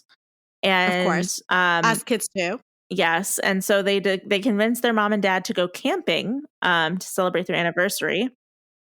I'm sorry, you did not mention that there was yet another fourth wall breaking where they say, this is the part of the movie where we feel really guilty for all the trouble we've caused. Yeah, and then she immediately says, I feel really guilty for all the trouble we've caused. It's beautiful. Yes. Just, again, cinema. So I don't know how this wasn't like Oscar, like Academy Award nominated. Yeah, cheese and camp out the wazoo, and I love every second of it. I love it so much. Yeah. But now the girls get to go to the Victoria's boat party without their parents looming. While the parents go camping as an anniversary trip. Once again, for the listeners, we are still in Australia where there are all sorts of creatures. No, thank you. Yeah, I don't think camping in Australia sounds very fun unless you have like Robert Irwin with you, you know? I mean, camping in Australia sounds great for the natives who know how to handle this. Yeah. I myself, as a coward, would not. Yeah, I would need Robert Irwin with me, which, by the way, I'm fucking obsessed with Robert Irwin. I love him so much. I follow him on TikTok, and I have a huge crush on him. Anyway. Robert, if you're listening, here's your chance. Yes. Yeah, he's amazing. His TikToks are so calming, even though he's like literally like playing with a deadly snake. It's like, I feel calm. I don't understand. Anyway, tangent over. They're going to the boat party and in 60s outfits. In the best outfits ever. Like not even just in this movie, just ever. I like love those. Later when they call the shoes ugly, I'm like, fuck you girls. Those were the fucking amazing shoes. Don't even start with me. You mean go-go boots? Yeah, they were definitely go-go boots, and they have the dangly, like huge earrings, and it's so good. I love it so much. And as they're walking out, the henchmen see that Abby is wearing the diamond as part of her outfit. Yes. Yep. And Sydney says, okay, so we're going to a party, right? And Max says, but I'm not dressed right. And Sydney goes, Al Pacino wouldn't have to put up with this. Which is, again, peak cinema. Sydney had some great one-liners. Some really good one-liners, for sure. And then the montage of the yacht party is basically just dad jokes. Oh my God, it's awful. And in the commentary, it says that it's like based off of some sort of like, maybe, I think it was maybe 60s, like, I think it was called Laugh In or something. Some sort of show that was like really popular back in the day. And But I don't care because I don't know what it is, and it was really stupid and cheesy. Like, let me be clear. Love all the dad jokes in this movie up until this point. No, this part, like, there was the one funny joke that was not even like quote unquote funny. It wasn't even really that funny. Where it's like, what do you call Australian boxers? And it's like down underwear or something, right? I think that's what it was. Yeah. But the rest of it was like, why did the crocodile cross the road? Like I care. Or literally one guy just says, surfadelic. Ew, no. And then Ashley at the end just goes, am I supposed to say something funny? Something funny. Something funny. Literally the least offensive one out of all of them, and still not funny. Yeah, it was bad. I was like, I cannot wait for the scene to be over. The thing is, like, it was such like cinematic, like one-upmanship up to this point for me. Yeah, that it just fell so flat. Yeah, because it was so bad. Yeah, I just like it wasn't bad in the same way that like the animatronic hand of like not animatronic, like the fake hand of a like kangaroo putting out a cigarette was bad. That was wasn't just bad. Plain bad. Like it was no, that was bad, but like in such a good way, in like a delicious frothy way. Yeah. You know? Yeah. This was just bad. Yeah. And thankfully Pete and Avery come in and save the scene because before that, the girls unilaterally decide that Pete and Avery is where it's at because they were like, yeah, these boys suck. And then magically Pete and Avery appear to save the day. How did they get on the boat? Because obviously I was like this like, so the henchmen can't get on the boat, but these two teenagers can. I'm like, cool. This fully pulled me out of the movie for a hot minute because they clearly established that they are no longer at port. Like they are not on the dock.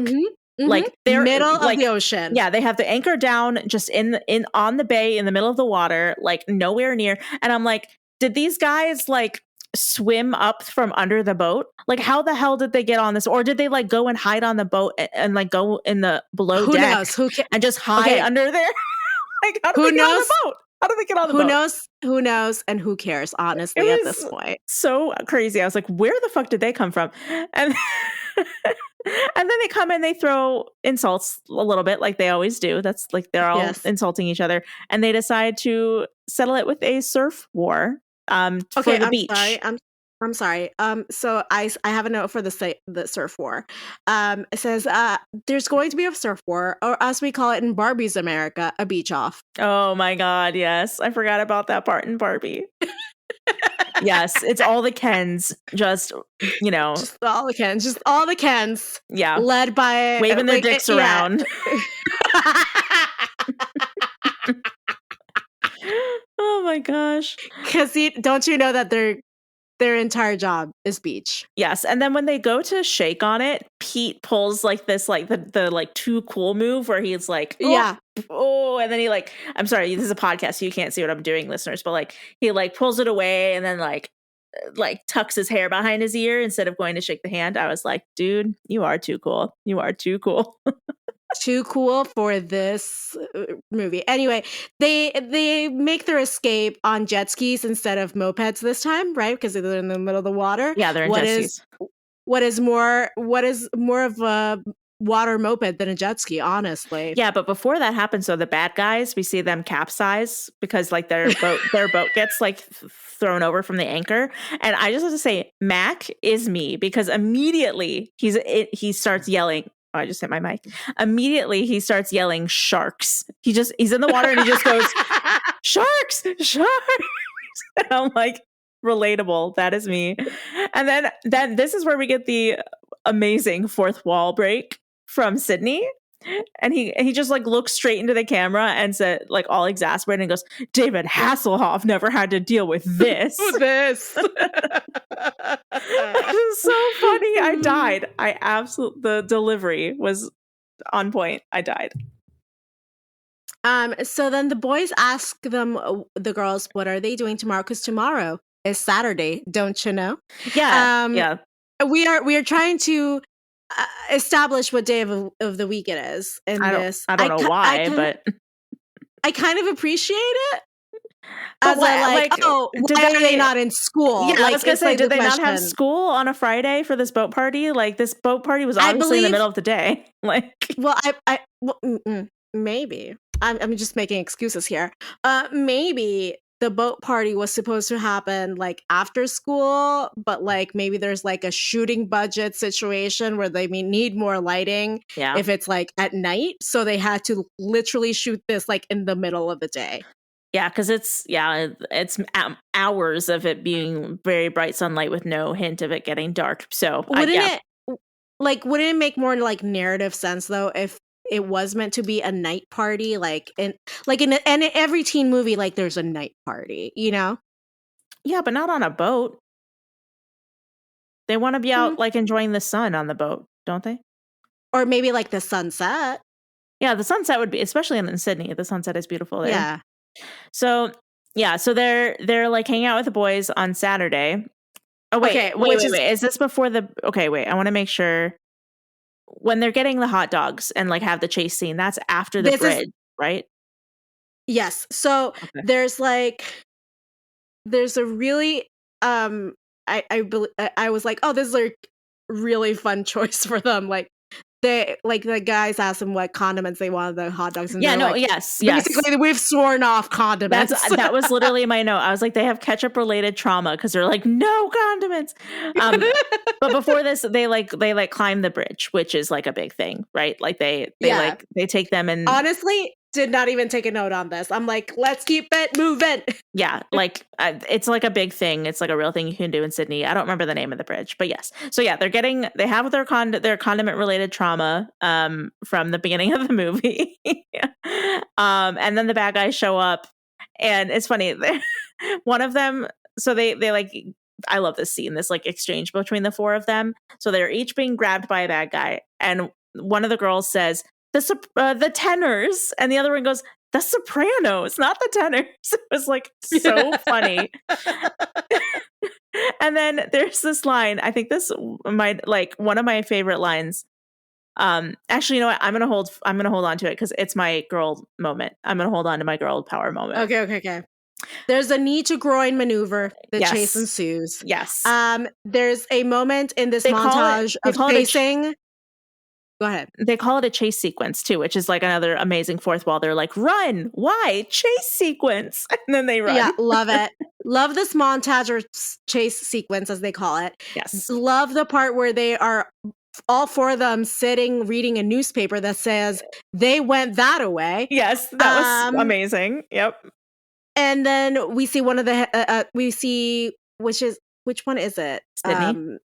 Sydney. Which is so whatever. Is drinking Diet Coke? Yeah, that was Sydney. Yeah, I was like, "Are you talking about the Coke?" Because that was Sydney. Yeah. And then we see Mac chasing them on a scooter, and then we see Sydney Mac chasing them on a full bike, and then Sydney behind him on a kid's bike that he stole from a kid, and the kid's like, "Give me back my bike."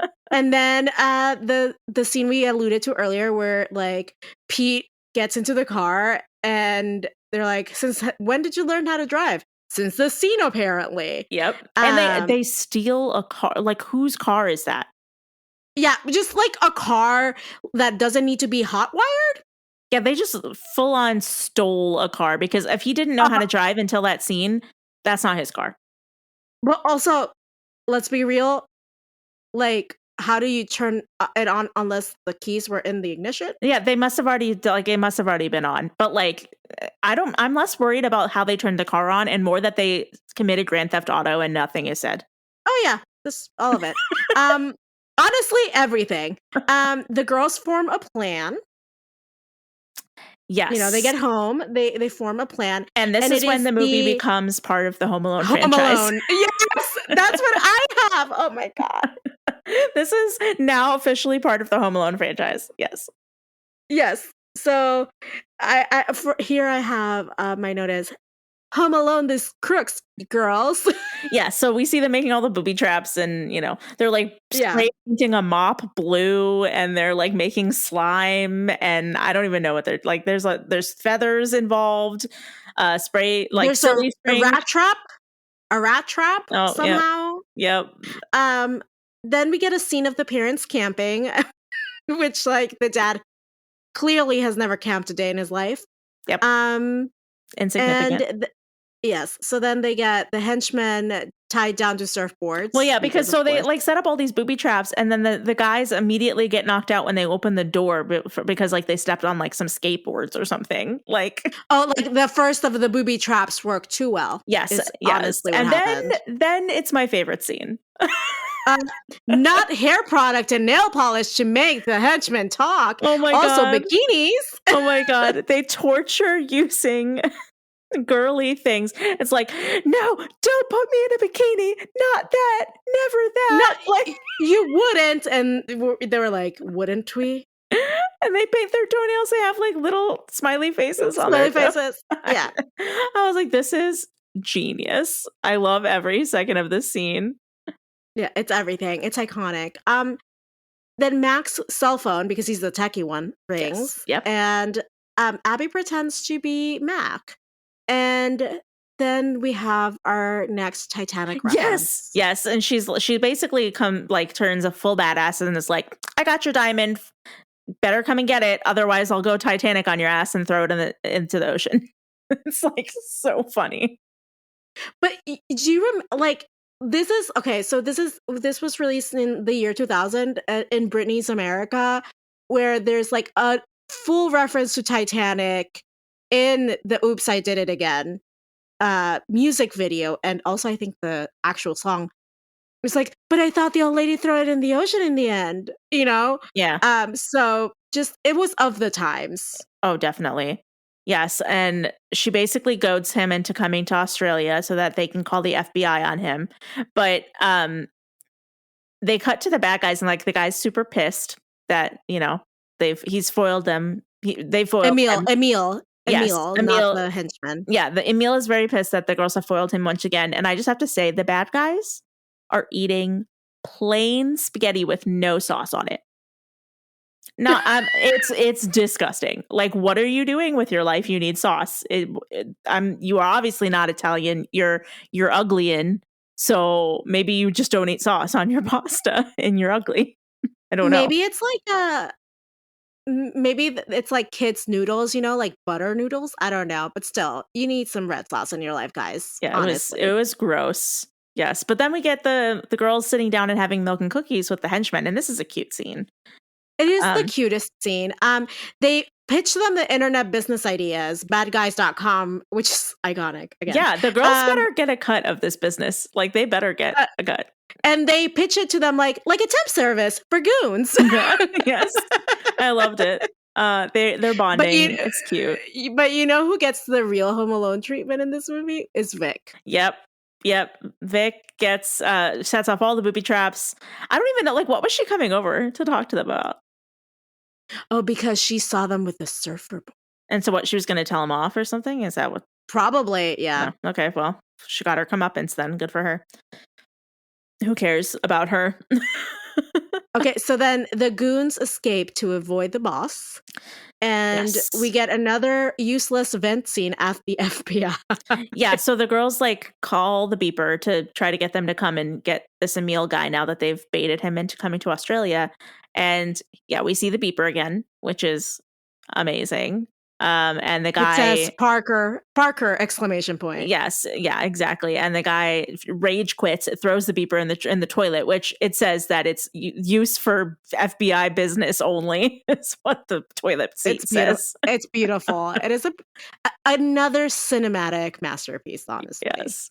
Yeah. So then now they're like basically the girls who cried wolf, and the FBI is not coming. Because they've brought them over too many times.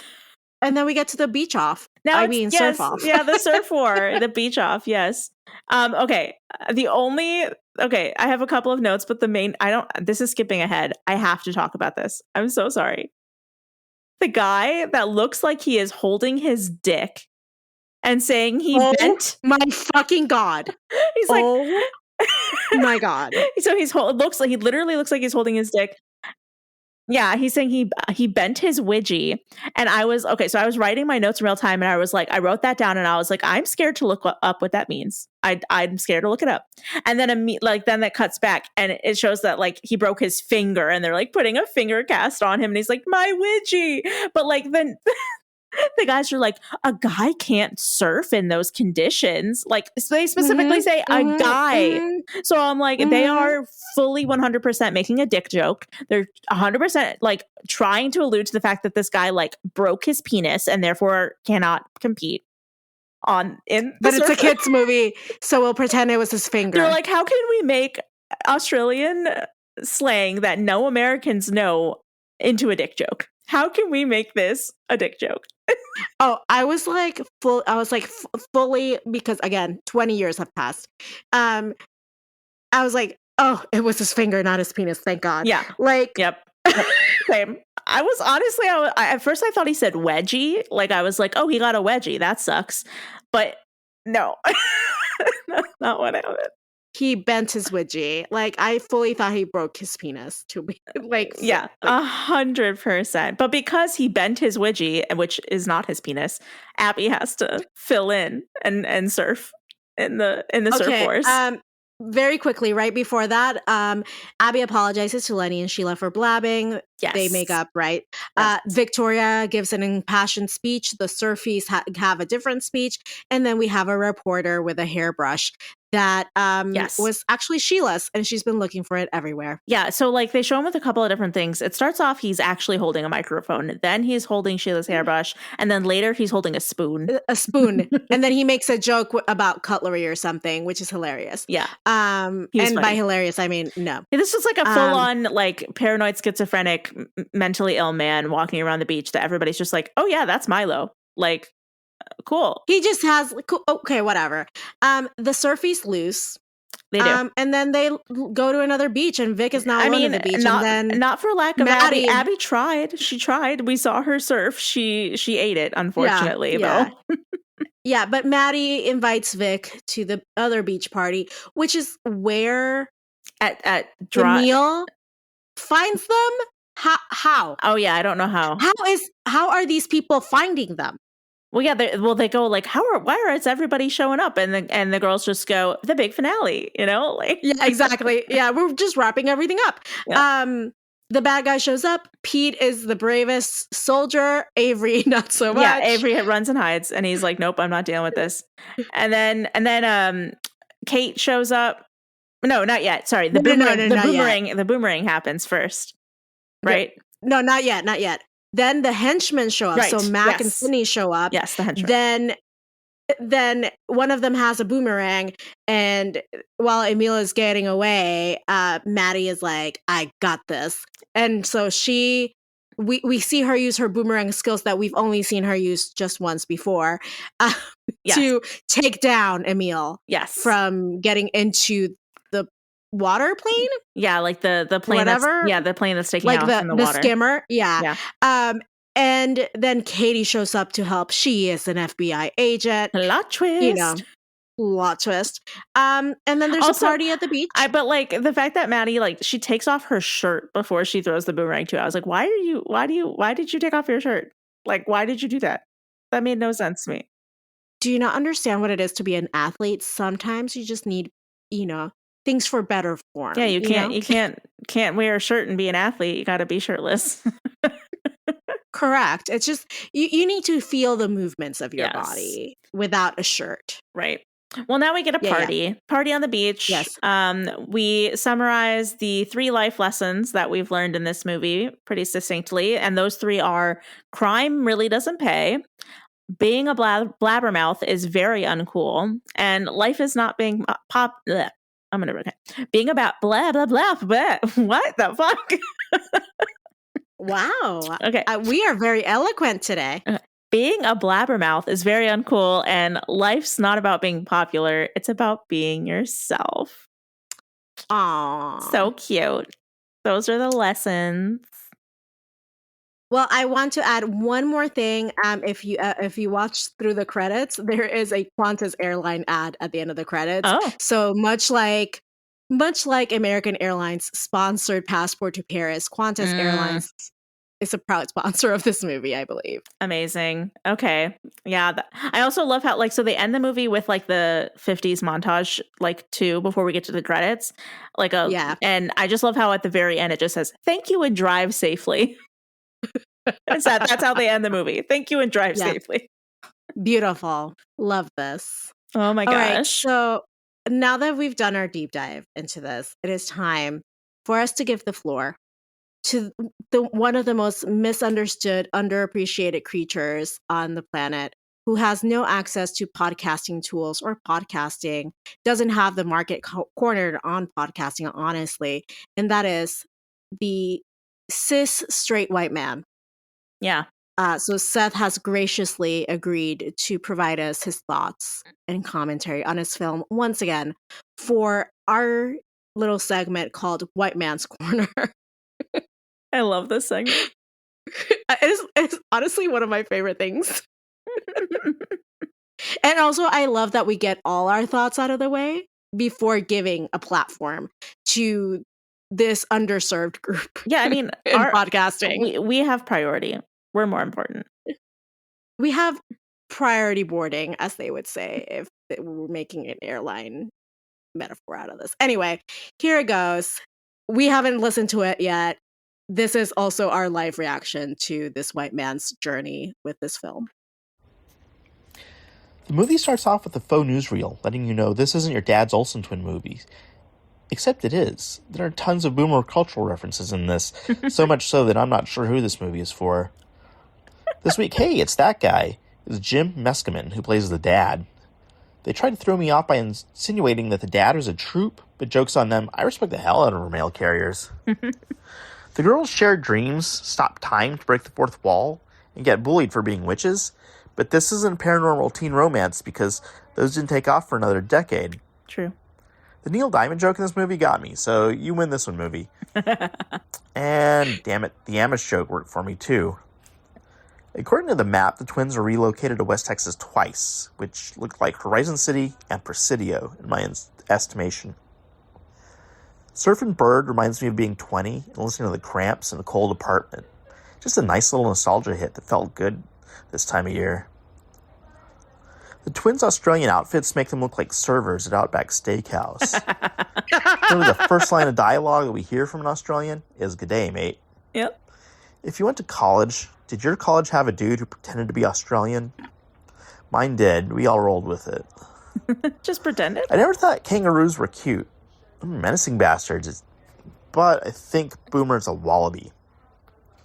Katie was a sexual awakening for an entire generation of baristas all along the gender spectrum. I think that's cool. There's a sandwich joke in here that didn't incorporate Vegemite, which is hack shit. But then later, we get a Vegemite joke, but True. They use Nutella instead of Vegemite. Yes! He saw it, I too. could tell, and that's just weak. The ship's captain guy was drinking an actual Australian beer, Victoria Bitter. I like the verisimilitude. At this point in the movie, the baby got too turnt, so we had to pick it up the next day. Baby got too turnt. Only discovered Jason Clarke is in this, and he's hunting down the Olsen twins, which makes this role a warm-up for his role in Zero Dark 30. The 99 Leaf Balloons needle drop is just weird. Who is that for?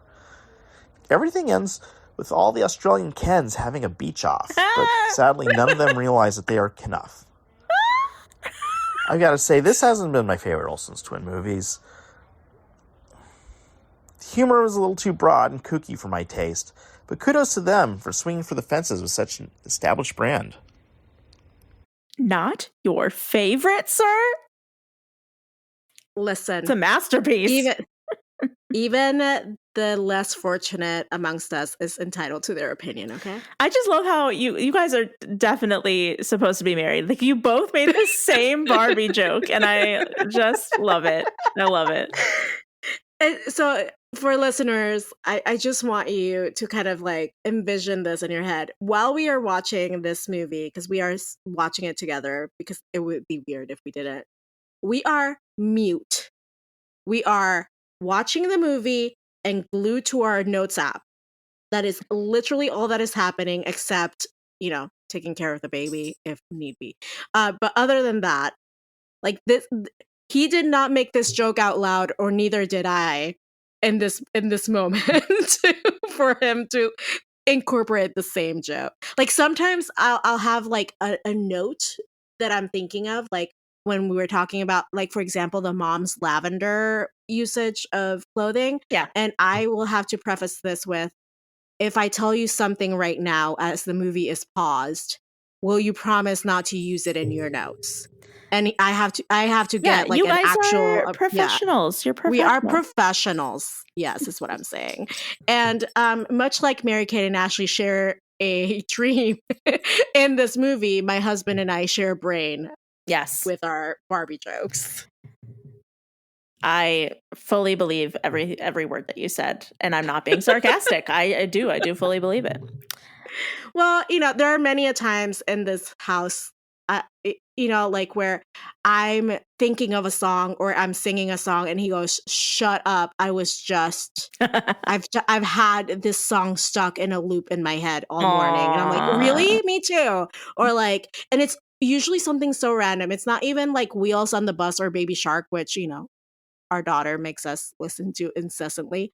Like it'll be something like completely random, like Britney Spears Toxic or something like that. Nice. Love it. So it's not like, this is not unusual is what I'm saying. Yeah, I buy it. But then again, I'm also the person who said, absolutely not. Twins cannot share dreams. Right. True. Well, you guys are just on the same wavelength. What can I say? We're tuned into a higher frequency. Yes. Sure. Speaking of higher frequencies, let's get to feminism, which is the highest of frequencies. Feminism 101. This is a pass-fail course. Does it pass the Bechdel test? I think yes. Because there is one there. I believe that there's one conversation that the girls have with Katie before, That like, is about, yeah, before they like do the two separate ones. It's like they're both with Katie and they're both talking about how to fit in Australia. correct. So I think for the most part, this movie does pass the Bechdel test. It's not nearly as much as about the boys as it could have been. Yeah, but this one definitely scrapes by compared to some of the other ones. Like there were fewer examples of non-boy talk scenes than I expected. But it does pass. It does. Well, it also, I think, like, as we get older, with more of the hormones and more of the, like, boy craziness inside of us, until we come to our senses at about age 25. It happens. So my favorite girl power scene, right? Yes. I want to talk about this real quick, and then you have an iconic one. Yes. But my favorite girl power scene is when the boys are kind of being like, hey, they're dropping them off at the end, and the boys are like, hey, is there anything you want to tell us? And they're like, we're just in trouble, basically. And the boys offer to help. Yeah. Which is like a very gallant thing to do. I have to say that. Yeah. But they say, you know what? We just have to help ourselves. Yeah, I liked that. They also women empowerment. I loved that moment, but I also loved that, like, the non-toxic masculinity here too, because it really, like, the boys here reminded me of Kristoff from Frozen, and like the second one, where like they were like, basically the girls were like, you just have to trust us, and they were like, done. Cool, done. Yeah, yes. Like no questions asked. Like we trust you, and we know that you like got this, and that you don't. If you say you don't need our help, you don't need our help. Cool, bye. Like it was such a respectful conversation. Like I was like so shocked. Well, yes, we will give them that, but yeah. Better. I love the woman empowerment and of that scene of like, no, we have to help ourselves. Like we got to figure this shit out. Yeah, that was good. Yeah, I alluded to mine earlier. It's the scene where the bad guys show up on their date, the double date that they're having with the boys, and the guy, they're like holding them hostage, like holding them up by their collars, and the guy's like, I have a license to kill. And then she goes, so I have a learner's permit, and then knees him in the balls. Beautiful. That is. It was like peak. I loved it. I loved it so much. I don't even know. Well, I mean, speaking of things that don't patch the Bechdel test, could you tell me who was your favorite love interest of the two? Mine might be unpopular, but I went with Avery because Okay. that one scene specifically where Pete looks like he's Avery's like little brother, like he looked so young. I did not buy that he was the same age for a while. But also just in general, I think Avery was like objectively a little bit more attractive. Well, I mean, as I was rewatching this, obviously, I'm thinking like, okay, the 14-year-old Adri, like, who was your crush, kind of Yeah. thing, right? Because I want to make sure. I was like, I'm not a pedophile, but like, Obviously. I was like, Obviously. yeah, I was like, you know what, Avery was always the guy for me. Okay, good. Okay, that's what I was thinking. He also looks a lot older, like you said, than Pete. And Yeah. he has like better looking features. I'm sorry, Pete. But I he just agree. does. Yeah, Pete's kind of like he's basic like white man. He kind of is like one of those. It's you couldn't tell him from in a crowd, right? Like you couldn't really. Yeah. But Avery has more Pete, distinctive features. He's also a sensitive yeah. king. He's very Yeah. sensitive. He loves surfing. He's very passionate about what he does. Yeah. Surface life. Yeah, surface life. He is a little bit of a scaredy cat, but hey, that's like he's what do you call it? Secure enough in his masculinity to like admit that he doesn't want to fight these dudes. So hey, Yeah. Well, enough about the boys. Let's talk about the fashion. That's what we're really here for. heck yes. So I want to like again, as always, shout out shoes. That shot of like the platform flip-flops there at the end, beautiful. Yes, I would wear those again. Yes, platform. They have a lot of like really cute platform like flip flops in this. Yeah, loved those. Loved. Yes. I would say honestly, of the 3 movies that we've watched, this one had like the most forgettable fashion in general, except that those 60s geometric dresses with the white go-go boots will forever be iconic and probably one of my all-time favorite outfits that they ever wear. Yeah, it had the most forgettable fashion in one way, but also the most iconic in the way of those dresses. Yes, yeah, it was the best. And like you have the DVD as well. I know because we were talking about it. And like, it's not like the main picture on the DVD. They're not wearing it in that, but there is a picture on like maybe the back where they are wearing that on the DVD. And I'm like, they should have just used that outfit for like the main image because that is just, it's so iconic. Maybe they felt it would be giving too much away. I don't know. Maybe they don't have like whoever made the decision. I don't know. Yeah. Yep. Well, apparently they say that they were going for an Austin Powers vibe with those. I watched a little bit of fashion special features. Well, it is a true crime documentary. Let's be real. Yeah. So yeah, for sure. Okay. So the real question: does it stand the test of time, Helene? Personally, I think hell yeah, it does. Like, it's a silly romp with a lot of really popular and still relevant references that, like, 20 years later, we still fully understand and think are funny. Like only a couple jokes fell flat, and it's not nearly as sexist as Switching Goals was. So, wow, high bar. Yeah, I think it does. What do you think? I don't know if it would stand the test of time with like a newer generation. Like, I just have to be honest, right? Like, there are real references here that might confuse some Zoomers or, people born in the year this came out. So I'm not sure if it would stand the test of time with them, but it does with me in my heart. Like you said, really funny, like dad jokes, except for that like montage of the yacht party. Yeah. And also, I wonder if like the character of Victoria was inspired by another iconic Victoria, and that is Victoria Beckham. Yeah, like Posh Spice vibes. Yeah, of Posh Spice fame. Because the look that she had was very Posh Spice. Yeah, I could see that. So that's my my short answer is yes, but my caveat is about, the younger gens. Hey, I mean, I think the younger generation is watching,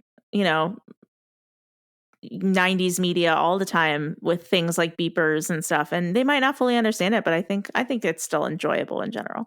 I think you do have to enjoy the wall breaking. Like, you have to like a movie that breaks the fourth wall, otherwise you will hate this movie with a fiery passion. But Oh, as far as technology goes, right? Like we've watched 3 Olsen twin movies, Yeah. right, back to back. So in Switching Goals, there was the fax machine. yes, the fact. Yeah, so we got a beeper here, a fax there. What did Passport to Paris had like the boombox, right? Did they? Yeah, they had a boombox in Paris where that's how they were blasting rap. I don't remember. Like a big stereo boombox type thing, like a CD player. I vaguely remember the boombox. Like I'm trying to think what else, like what other technology. I don't really know if they had that much technology in Passport to Paris, to be honest. Well, they had definitely a printer because they had printed out itineraries that they were able to switch. Yeah, but I guess That was it. our printers are still a thing. So I don't think they're used as much anymore, though. yeah, not as much for sure. Yeah, I don't know. Well, maybe let's make a mental note to like think about that in the future, because we didn't think about that when we were watching Passport to Paris. No, so I'm trying to think of like, I wonder what the next like outdated piece of technology will be. What are we covering next episode? We are covering Winning London. Winning London. Ooh, I mean, I know we'll probably see a red double-decker bus, but I don't know what type of technology we're gonna get. Speaking of technology, could you tell us what media you've been consuming lately as we wrap up this show? Yeah, I haven't really been doing a lot new. I've like been listening to that Buffy podcast I mentioned last time and rewatching Buffy alongside. So that's mainly what I've been doing. But now that the writer's strike is over, I am so fucking ecstatic that our late night shows are back. So I've been enjoying immensely my return of Stephen Colbert's Late Show and the episode of Last Week Tonight that came out on Sunday. I'm so happy that these shows are back. I've missed them so much in the last 5 months. Well, I have not been watching anything that has been impacted by the writer's strike, sadly. I've been watching The Golden Bachelor. Oh, okay. Let me know your thoughts. I haven't decided if I want to watch it yet. Okay. So I love reality TV. If you're familiar with my work, as in familiar with all that I love to talk about in these segments of our podcasts. Love trash TV, love reality TV. But I'm more of a Bravo viewer rather than a like network reality TV consumer. The Bachelor, I've only watched Bachelor and Bachelorette, like snippets of some seasons. Like I never really go through like the entire season because I don't feel as connected, I think, is the problem for me. Mm-hmm. But I am so fucking connected to everyone in the show. Oh, that's like great. Emotionally. Oh, that's so good.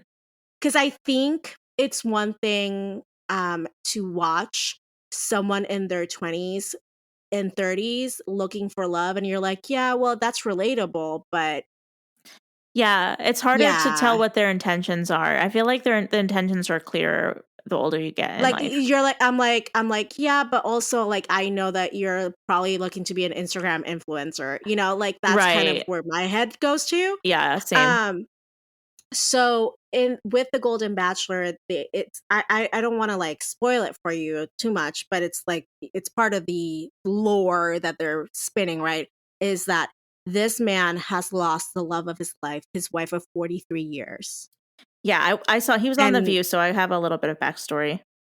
So, and he's looking for love, and like they go through the story, and it's like watching emotionally to me. Maybe listeners or people who've watched this would have different opinions, and that's okay. But for me, it was like watching those first 8 minutes of Up. Oh. Where it's like just tugs at your heartstrings, you know, because I wasn't as familiar with like his story before I like sat down and watched this, so it was kind of all brand new to me. Yeah. And then we get the women getting out of the limo to greet him right after we learn about all his story, and we see him getting ready, and he's like waiting for the women. The first woman who comes out, fucking smoke show. I should note that all the women are over 60. That's awesome. Okay. Yeah. Which, like, I was talking to my hairstylist, Juliet, yesterday, and she didn't know enough, right, to know how old the ladies were going to be. She thought it was going to be like a sugar daddy situation, you know, which, like, I can understand where that thought comes from in our society, right? But, like, all these women are over 60. They've led full lives. They've lived full lives. They have experience. They have baggage. They have joy and pain and all of it. You know, like, just all the stories are so different. Yeah. But very relatable and believable. And, you know, yeah, some of them have watched The Bachelor before, right? Because, yeah. I mean, who hasn't sometimes? But it's not about fame for them. It's just like an experience that they want to go through. They want to meet Gary. It's like a whole thing. So I feel very emotionally connected to it because I believe in the stakes that they're setting up versus when, like, the Bachelor or Bachelorette is in their 30s and 20s.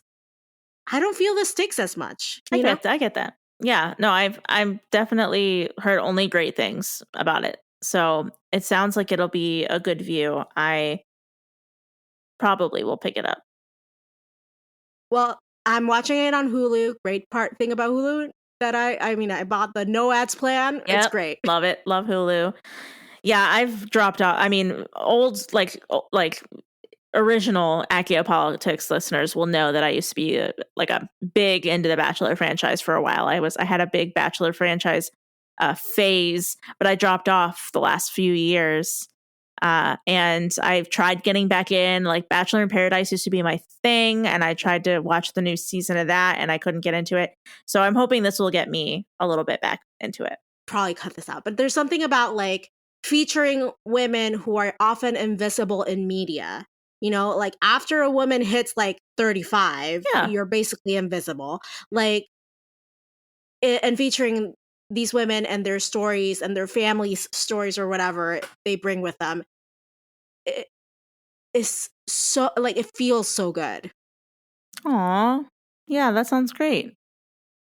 But anyway, as you know, as we talked about, next time that you hear our fine voices wherever podcasts are sold, you are going to be transported into the land of fish and chips, because we are going to England because we're watching the next Mary-Kate and Ashley movie, Winning London. So excited. Union Jacks everywhere. Red photo booths. Blue is Doctor Who. Red is actual London, right? Yeah. Anyway. Yeah. Blue is the police boxes. So right. Yes. And did I say photo? Did I say photo? I definitely meant phone. Red phone booths. And trench coats. It's London, baby. Yes. I'm so excited. I love London. But until then, in the words of the poets that are called NSYNC, bye, bye, bye.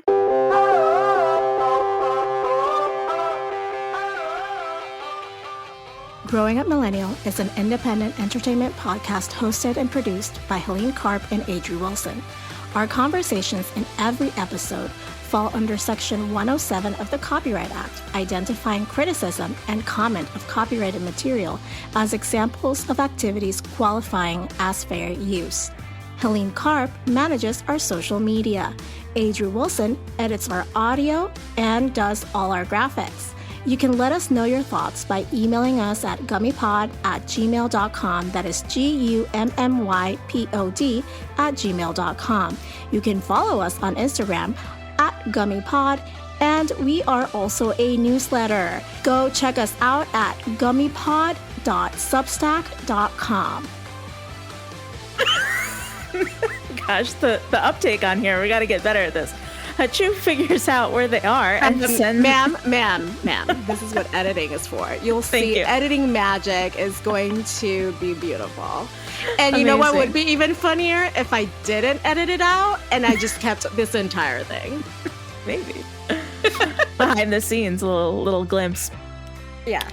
Okay, so Hatchew. Bless you.